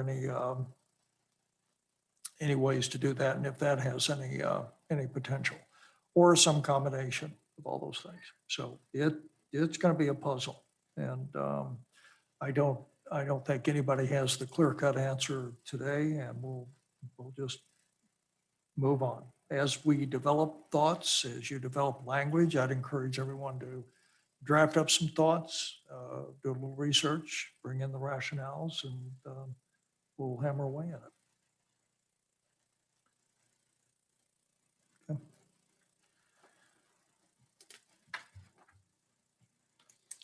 Yeah, I think we just spent the least time on the one that's going to take the most time.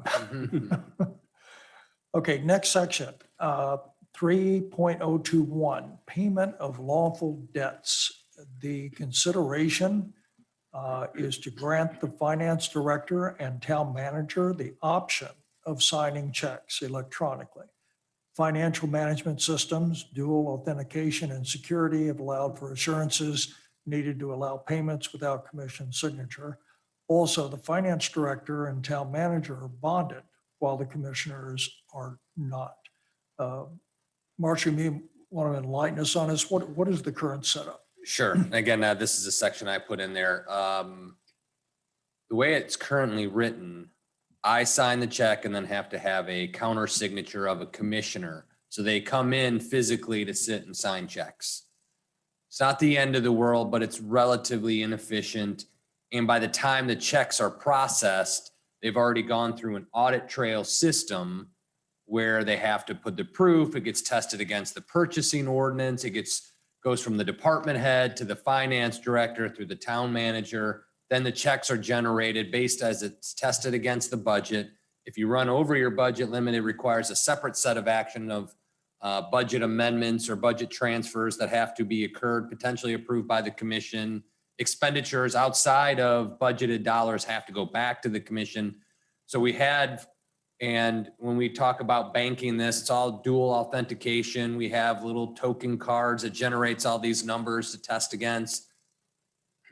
In today's, this provision was written when you had the old leather checkbook and you'd open it up and write it out and you wanted to have a double signature on it so people know it. It's just, we can live with it. I'm not going to say that, I'm going to put my heels in and say, please, please, please. But it just seems relatively dated with all the controls in place, audited books. It seems odd to have a commissioner come in and sign 60 checks.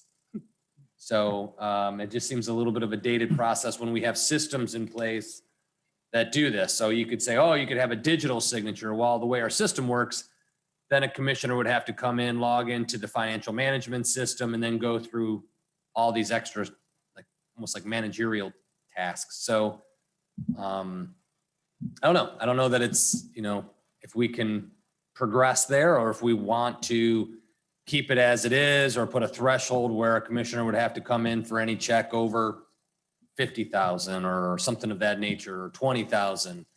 But again, if they're still going to come in and sign checks with a limit, you might as well just leave it and we just deal with it as it is and have commissioners come in and sign checks. In the past, not my current commission or the current commission, but I've had commissioners in the past refuse to sign checks. Well, then what do? We can't pay our vendors because they refuse to sign checks because they don't trust the system or process. We have lawful debts we must pay, contractual arrangements, fuel, chemicals to treat water, electric bills. So, there's a ways through it. We could live with it. It just seems like we're timing ourselves a bit with having to come in, sit down and sign checks. I think this is another one that's, from the old days, I guess the old leather checkbooks is the same with the funding limitations. I think that, there's to me, there should be some number. I don't know if the number, there's some number that makes sense that would allow you to operate more efficiently. I don't know, the $10,000 checks. Well, here's the thing, right? 20,000. So I apologize jumping in. Just here, the way the purchasing policy is, and maybe they didn't have a purchasing policy when they wrote it, you can't generate a PO that leads to an accounts payable transaction to run a check unless it's been authorized for the purchasing, which requires commission action over $25,000 contracts or a 10% change order. So in order to get to a point where the check could even be generated, the commission's already authorized the expenditure collectively to go through. I can't just pay random vendors. Vendors have to be W-9 tested. And if it's over a certain threshold, Glenn's got to write this verbose, the Scrivener's got this 12-page contract to spend $12. Oh, gotcha. So, we got this huge contract we all have to sign. So, it's not like we're just paying people with checks. This is a very in-depth, detailed process, the same process that you would see in West Palm or at Palm Beach County. It's not like we just call somebody out of the yellow pages and say, you're our new vendor for CO2. Nope, there's all these pre-established contracts. They have to sign, it's just, in a sense, they are authorizing the expenditure. So now we're just saying, do we also need them to come in and sign the check too? And then all the check registers are audited annually to make sure the checks are generated and they check the signature. We're going through a pretty elaborate process, but maybe a little bit of, the checks and balance, and maybe it just was generated either on a timely basis or mistrust. Yeah, to me, I see it. We're audited. We have multiple checks and balances. I don't know. To me, this is another outdated provision that should be updated. I don't know if it's unlimited or you do it, that you can only sign the ones that are, which is say almost everything is approved by the commission or approved by something or another. Some provisions that they have to fit into these 6 categories or something, and then all those can be signed electronically. To me, that makes sense. Having commissioners stop in and sign every little check just seems ridiculous. We're paying people a lot of money to run this place, and they can't sign a check. Doesn't make any sense. Yeah, I think the old clause in the charter is a very inefficient. Create a kind of inefficiency in the administration. I don't know when the commissioner possible sign the checks. They know the record well or not. sometimes they may say, okay, that is my application, I just sign it, I trust you. And in this case, I suggest that we have a kind of system now, we have to trust people who are responsible for financial management. The town manager and the director of finance has bonded. And we trust them. And the process, like a city town manager mentioned, in terms of controlling, contracting is it must be controlled first one at a minimum level of actually at the certain amount of dollars. The commission has to approve the contract or something like that.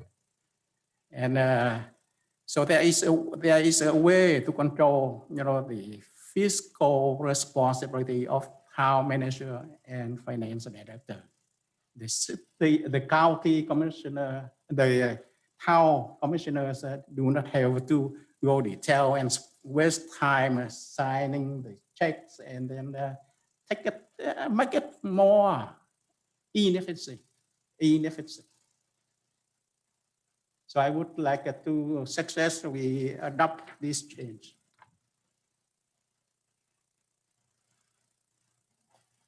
I'm in favor of allowing the town manager and the finance director to sign checks and amending the bylaws, the charter accordingly. I probably would leave some provision in there for checks over a certain amount, which I don't know what that certain amount is, but some large number. If nothing else, it serves the purpose of reminding the commissioners that they're spending our money.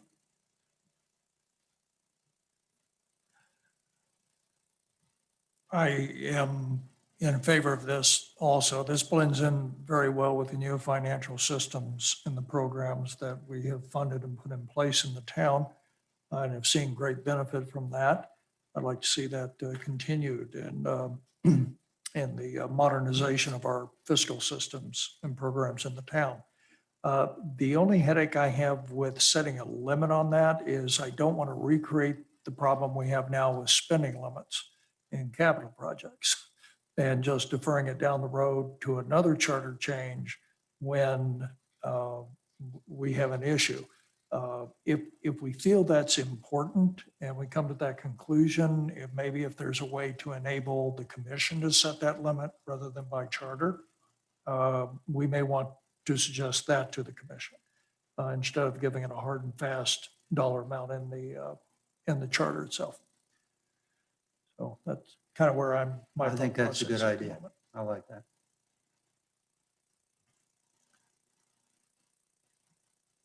Okay.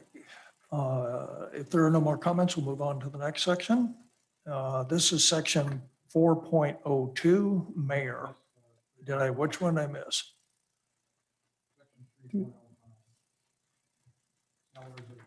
Wow, I don't have that on there at all. I did two of So that's those. I've noticed that there's the one that we should be working from is 521. This was added since the last meeting. And this is 3.05 salaries of commissioners and mayor.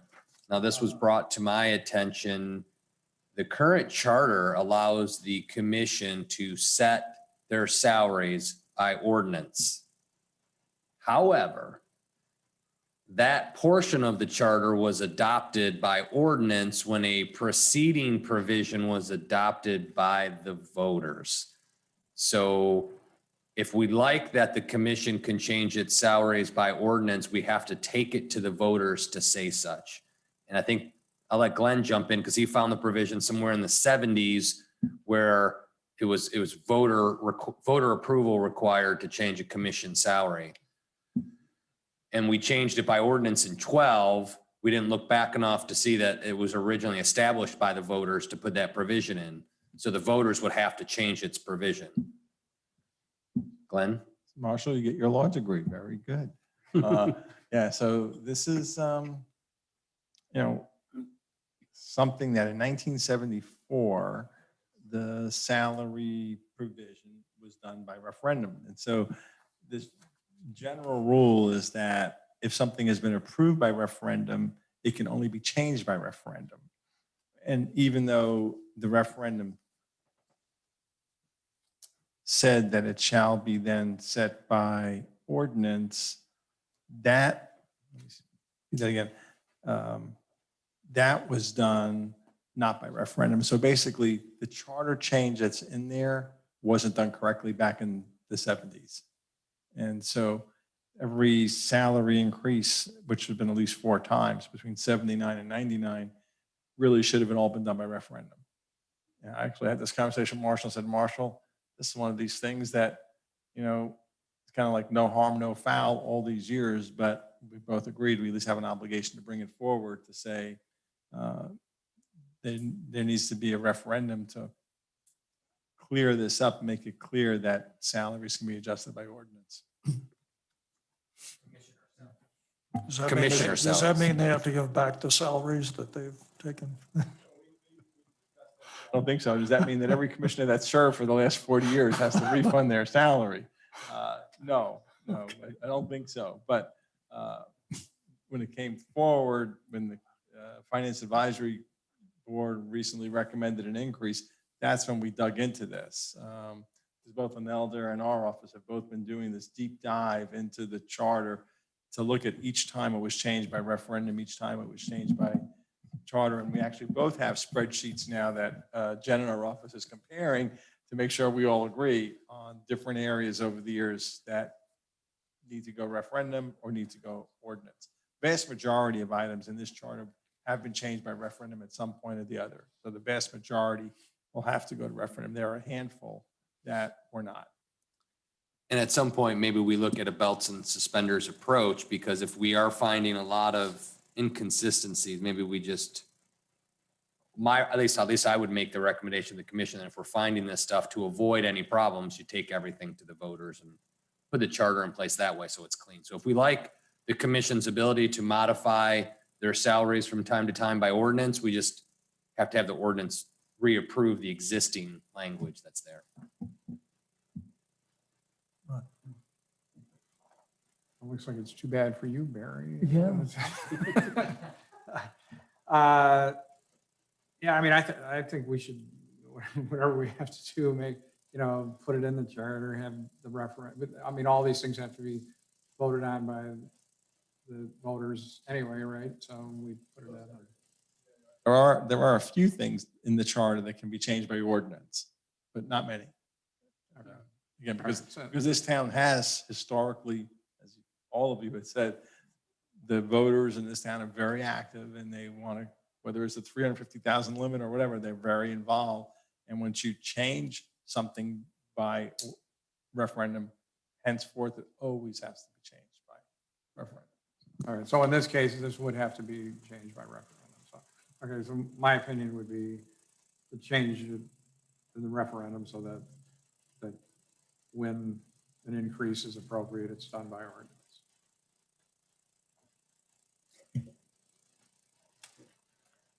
Mr. Dye? Yeah, I agree.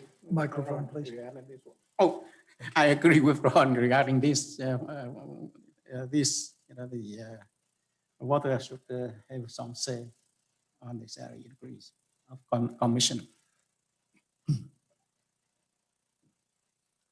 Yeah, I mean, we want to do it right. So if we're in agreement now, I guess we now have a say as to, or a recommendation, at least in terms of whether we think that that's a good ordinance, so that they can raise their own salaries, but because it's going to need to go for a referendum, but it should be done appropriately, which means that it needs to go in the total package for a referendum on the revised charter. Sounds straightforward enough. Pretty straightforward. Yeah, this topic generally was one I was going to bring up when we were just looking at our own little, items we wanted to bring up ourselves. I have come across some other municipalities where they set aside the discussion on salary increases to an independent commission. Their commissioners are given the power to formulate a group, including the finance director, however they want to set it up, that looks at the situation and then basically makes a recommendation. Now, we could make that,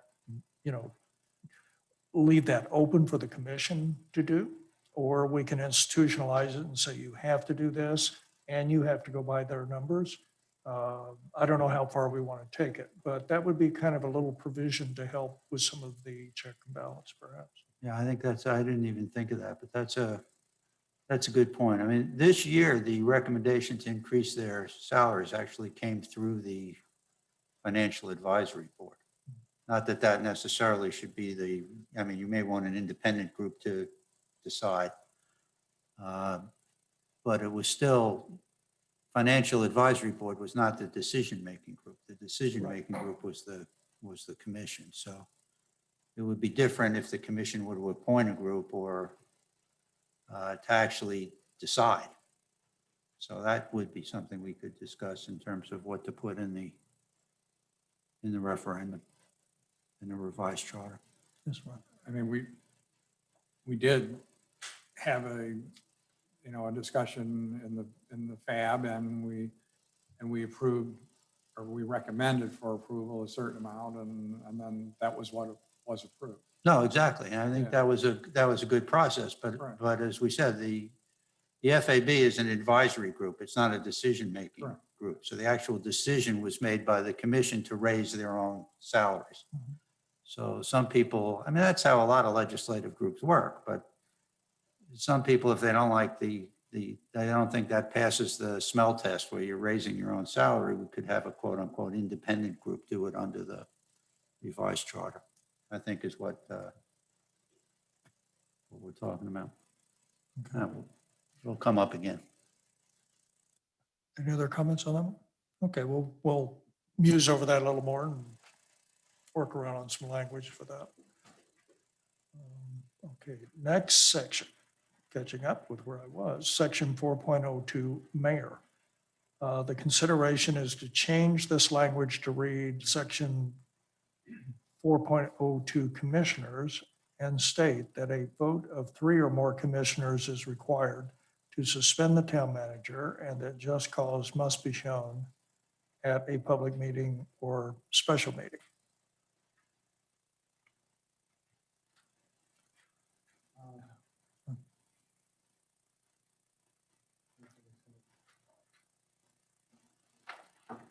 This is, this is another, in my opinion,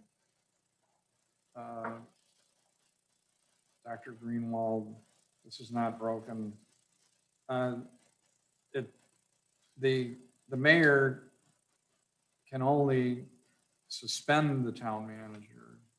The mayor cannot terminate the town manager. And I think it's certainly applicable that the mayor at a moment in time or just cause that's determined by the mayor and probably by some of the commissioners or something that, for whatever reason, the town manager needs to be suspended and needs to do it like now. And that should be one of the mayoral duties. And this just seems to be taking away the authority of the mayor to do that. Like I say, they're not terminating him, they're suspending him. And then the full commission can take other action, whatever it so chooses. But I don't see any reason why one would do that. Change it from what it is right now. Mr. Todd? In this case, I disagree with your perception. But I think, if we give the mayor that kind of power, that may cause some kind of problem. Sometimes, personally, that mayor doesn't like a town manager, and he just give suspension and wait for the commission to vote. And then, instead of making that decision, bring the issue to the commission for a vote. And in this case, I see the vote of 3 or more commissioners. I would suggest that by a majority of commissioners. Because in the future, if we add more commissioner commissioners to the commission, we don't have to change this number. Simple majority. Yeah, majority, yeah, simple majority. Yeah. Remember, it's only a suspension. He's not, the mayor cannot terminate. It's a suspension until it's acted on by the commission. But I think, in my opinion, the power should rest with the mayor to be able to make that decision. Yeah, I think this is one of those that you hope that this never happens, but that if there really is some emergency that comes up where the town manager needs to be suspended, I think you need one person in authority, and that person should be the mayor that can suspend, again, not terminate, but suspend someone on an emergency basis until the full commission can meet and decide what comes next. But if there really is an emergency and something, bad is going on that needs to be stopped in its tracks, you don't want to wait until you start calling special meetings and trying to get people together. There needs to be someone with the authority to just invoke an emergency suspension, and then due process needs to take place. You don't just terminate somebody, but you should have emergency authority to suspend someone. Thank you.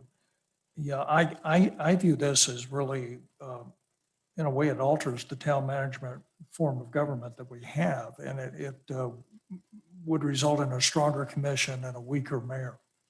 And I'm not really sure that's the direction we want to go in.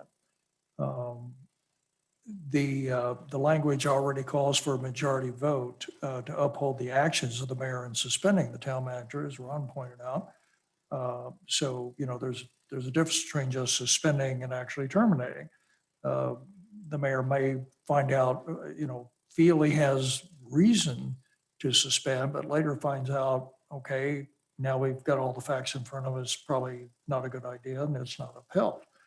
So it just seems like it's working well as it is now. I see no reason to weaken the mayor. And I'm not really following the rationale on this one, and not really keen on it. No. Anything else on that one? No.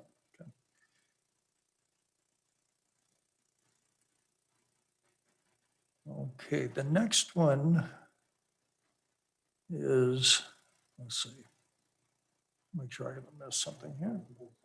Multiple sections, fire department. Here we go. Okay. And this, I guess, revolves around, Article 4.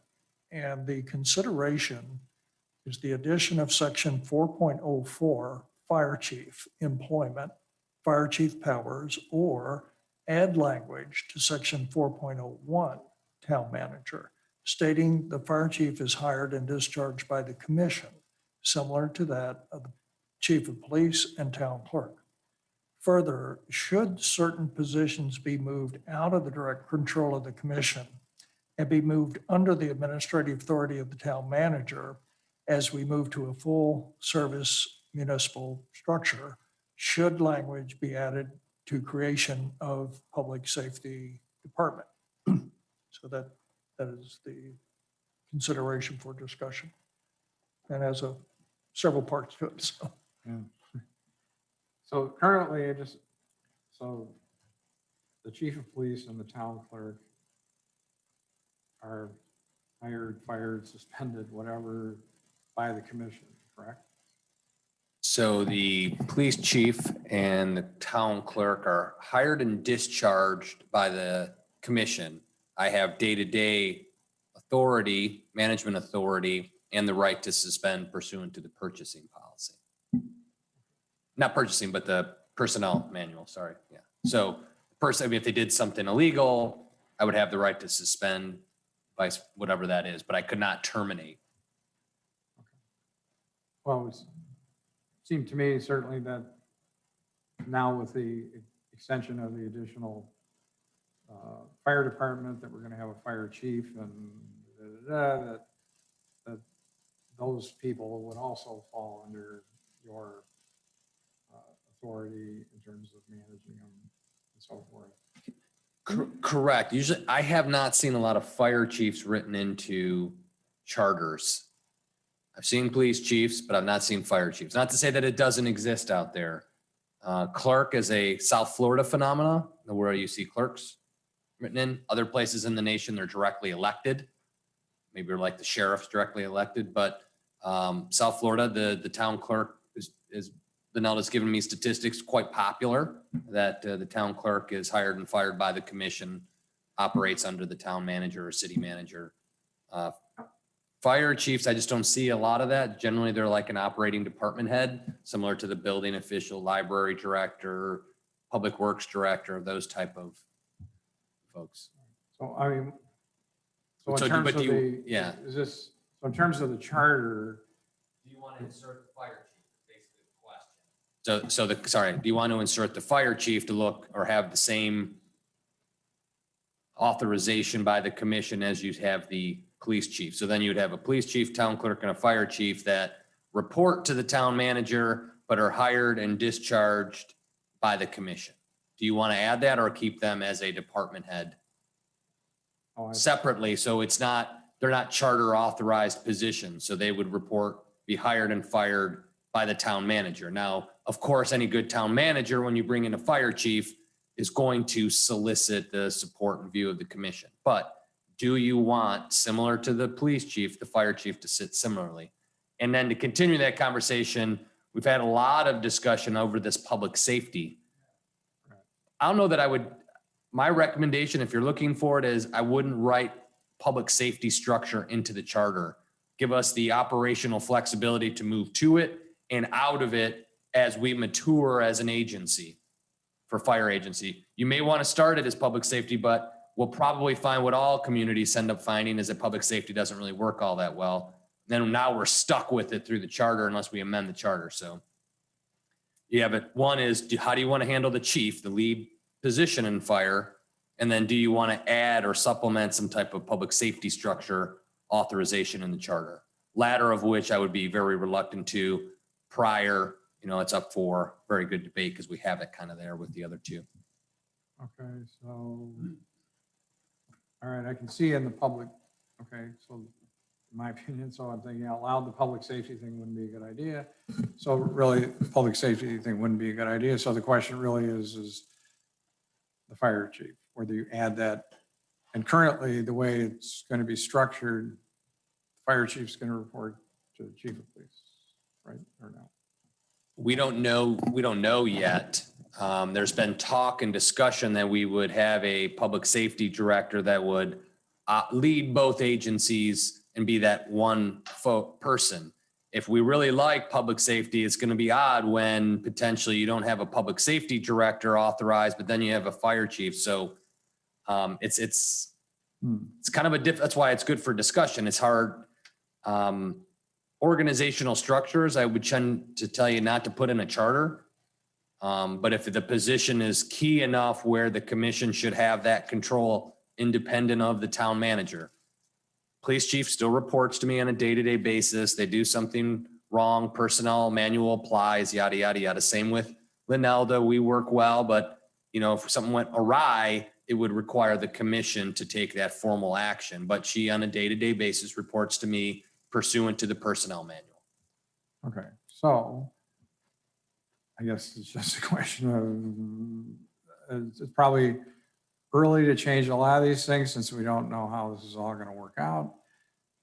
But to me, it seems like the fire chief is going to be a top position. So I could see having it similarly structured as the chief of police and the town clerk, where they, and then suspension and. Yeah, I'm not sure about this case. Normally, we just the chief executive, and normally chief executive control, most department heads. not the commissioner. But in this case, some important department like a police department, and town clerk, the commission, got involved.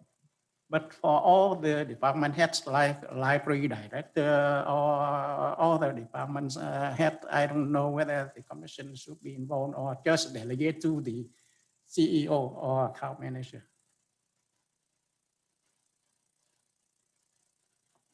I don't know that I would add anything now because I don't think we know what our structure is going to be. If we go with public safety and there was some talk, it's all preliminary, so there's no decisions obviously, but where the police chief might assume that role even potentially, then it probably wouldn't work well to have the fire chief who would be reporting to the police chief also go through the commission. That wouldn't make much sense to me. I actually would carry this a little bit further. I even wonder why the police chief is selected by the commission and not by the town manager. I didn't know. I'm somewhat surprised that that's how it works in many towns, but I guess it does in cities where the police chief is selected by the mayor or whatever. But anyway, I mean, one possibility would be to change the charter to have the police chief just be hired by the town manager. He already reports to the town manager. And clearly, if the town manager were wise, as part of his selection process, he would have some of the commissioners interview prospective candidates anyway. But the simplest thing might be to, since we don't know where we're headed exactly, the simplest thing might be to leave the charter alone at present. Mr. Chair, if I could, on Dr. Greenwald's comment. Yes. It's actually rare to have police and fire chiefs report directly to the commission. I mean, it's occasional, but I would say the majority, it's the manager. I'm not suggesting wholesale changes to the charter, same thing with the clerk. I mean, in general, manager hires all employees and the only employee that's hired by the commission is the manager and the attorney and sometimes the outside auditor, for example. So, but to your point, if we already have this structure in place, we have a police chief and a clerk that go to the commission, fire chief seems to be that same level. The other, to me, logical would be all three would report to the manager. So it's kind of unusual to have a mix and match where fire chief wouldn't, but the police chief would be hired by the commission, for example. 2 cents. Okay. My inclination here is to put the fire chief on that same footing as police, to go ahead and name that within the charter, within this provision, and the kind of reporting and responsibility for reporting the same as the police chief is set up right now. The thought about, at the same time, I think in a way we have to stay out of the way of what the commission wants to do in organizing that department. I'm a little puzzled at the concept of a public safety director or department that has the two branches somehow under them. I don't know. I don't feel like that's a really good fit for a town like ours that's fairly small and doesn't seem to have quite that level of administrative need. That's something the commission will have to address, but I'm kind of having trouble with that. And I noticed the statement in here kind of puts an umbrella around administration changes generally. And I think we need to have a little bit of restriction there. I wouldn't want to see the town clerk moved into a different kind of thing because that's a whole different kind of role too. And for the sake of continuation of the records of the town and the understanding of the history of the town, prior actions by commissions that have departed for a lot of reasons, I see a little bit of a different kind of thing there. I I would weigh in a little bit to say that we could be walking ourselves into a little bit of trouble, meaning the conflicts that would exist. We put the fire chief on the footing. The folks you got now, you don't have a problem with. We get along well. Again, same with the previous, same with the mayor. The mayor and I get along swimmingly. The commission and I get, so we got to remember, like I started this whole conversation, what could you foresee in the future? When I talk to my city manager colleagues around the country, fire chief gets worked. I mean, the commission gets worked up with the police chief, city manager gets fired.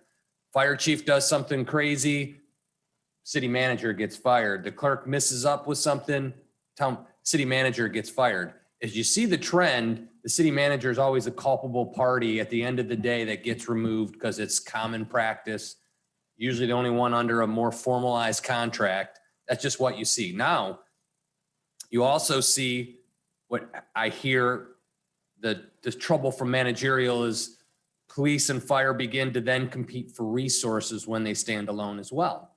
So those two work the commission to get the resources they want because they're the two largest components of your operating budget, right?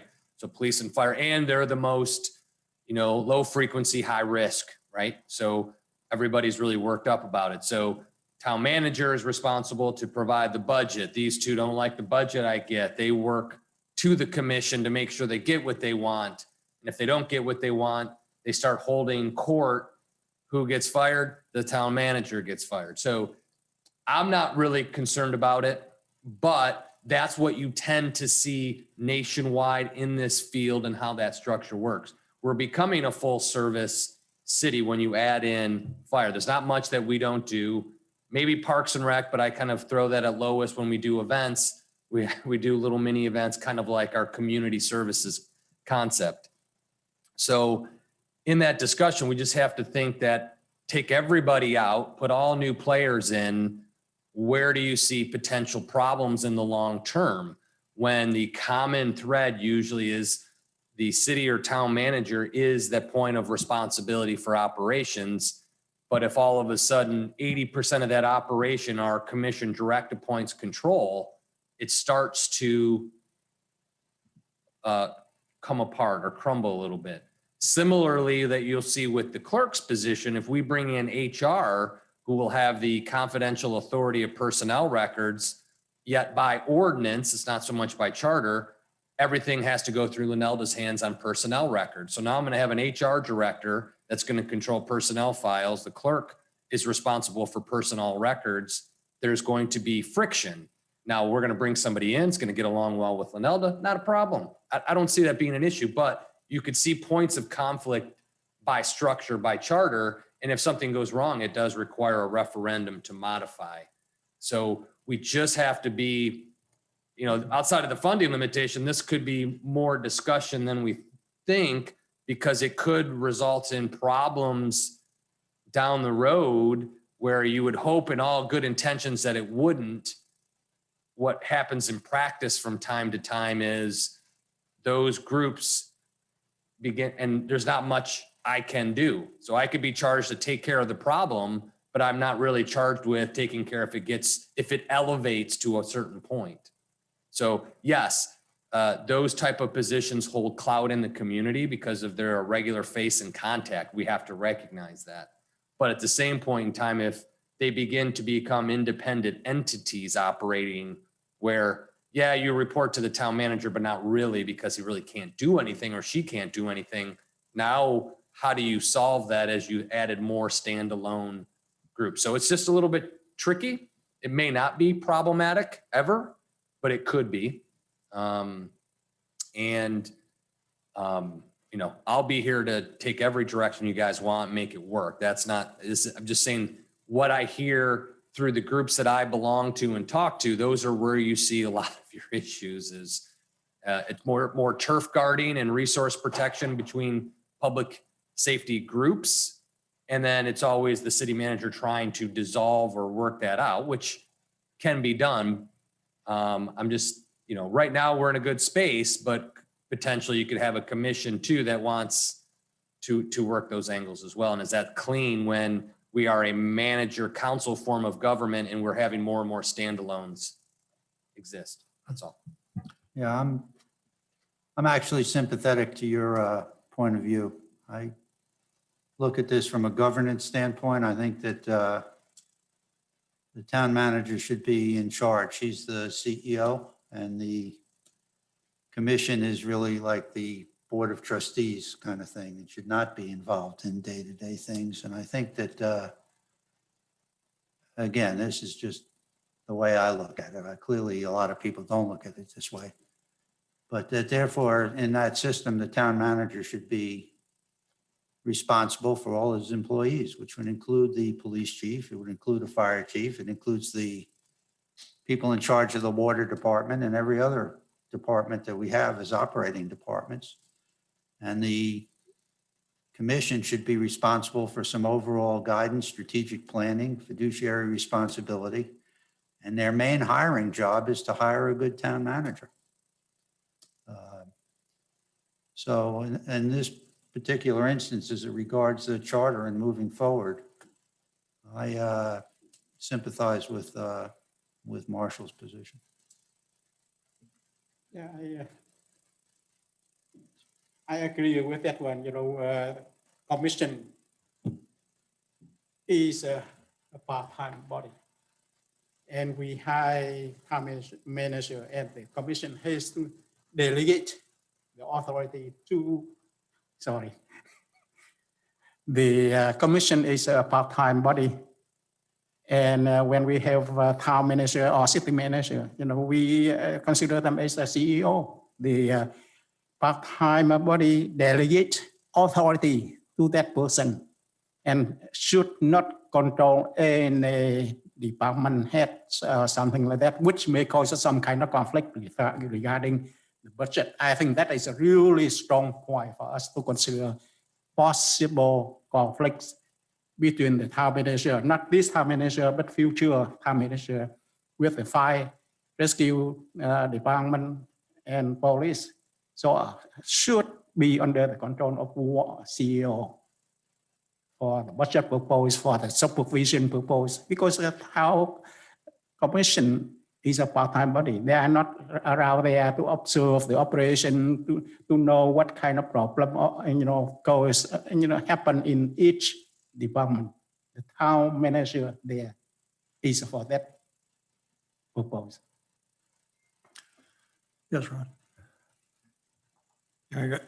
I agree. I don't see how you can run a town when you've got, revolving bosses and the town clerk and the police chief reporting to the commission. Just doesn't make any sense. I agree. I mean, you hire a town manager, that person should be in charge, period, of everything. And if you don't like the job they're doing, great, replace them. Yeah. But to have multiple bosses that are coming and going, and like as you say, that you're responsible for partly what they do, but you don't have really the authority. And if you want to make any changes, you have to ask. I mean, it just makes no sense. So I don't know what we can do to fix it, but I think that should be a priority to fix that. But I sort of have two concluding comments for my part on this one, and that is that we may want to give consideration to a much like the mayor suspending the town manager, that perhaps we look at a suspension and validation for those other roles. Again, thinking, we're very fortunate to have a very good town manager at the current time. Again, we have to take the long view, look at where we may be down the road, hoping Marshall's here with us forever, but not knowing. So maybe some consideration for that kind of an arrangement. Beyond that, organizationally, I would like to stay out of the way of the town manager and the commission and how they want to set things up. So, and Glenn, you? Listening to the comments, and one of the comments is maybe you don't want to exasperate a structural flaw. Bringing on board the fire chief by the commission, as Dr. Tai talked about, it's, you have a part-time commission and now they're hiring 3-4 different people. Maybe it is all the manager and maybe you grandfather in the existing police chief and the existing clerk.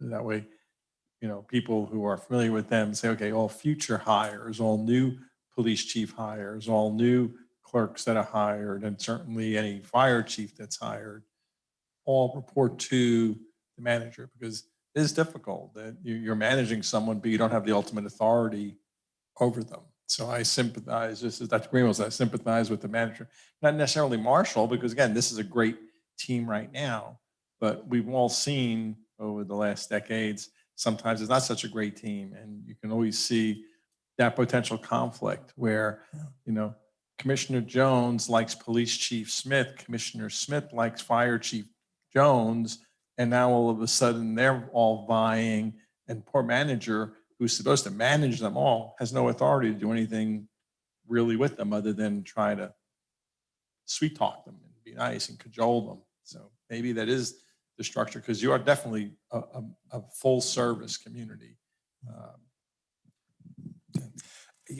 And just to be clear, if we choose to do nothing on this, just let it set that we're good with what we have.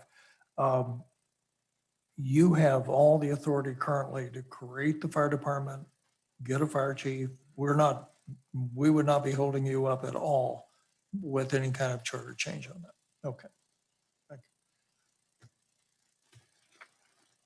you. All right, if that's all on that one. We have section 5.01C, calling a special meeting, up next. And the consideration is to modify language so that a special meeting may be called by the mayor, town manager, or a single commissioner rather than 3 commissioners. And we should probably put this one in context. 501C.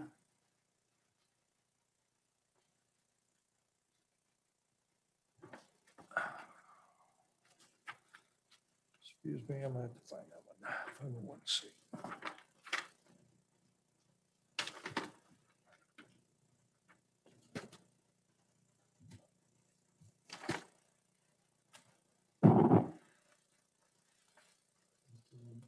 I don't think it, is 501C on special meeting?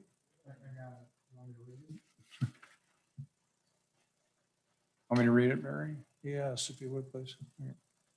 For the purpose of considering and/or taking action deemed desirable or necessary, special meetings may be held at the call of the mayor and/or the town manager, or shall be called at the request of 3 of the commissioners. Further, to meet a public emergency affecting life, health, safety, property, or the public peace, the commission may adopt one or more emergency ordinances. An emergency ordinance may be adopted with or without amendment or rejected at the meeting at which it was introduced. The affirmative vote of 4 members shall be required for adoption. Such emergency ordinance shall immediately be effective or such later time as the ordinance may specify. Okay, thank you. So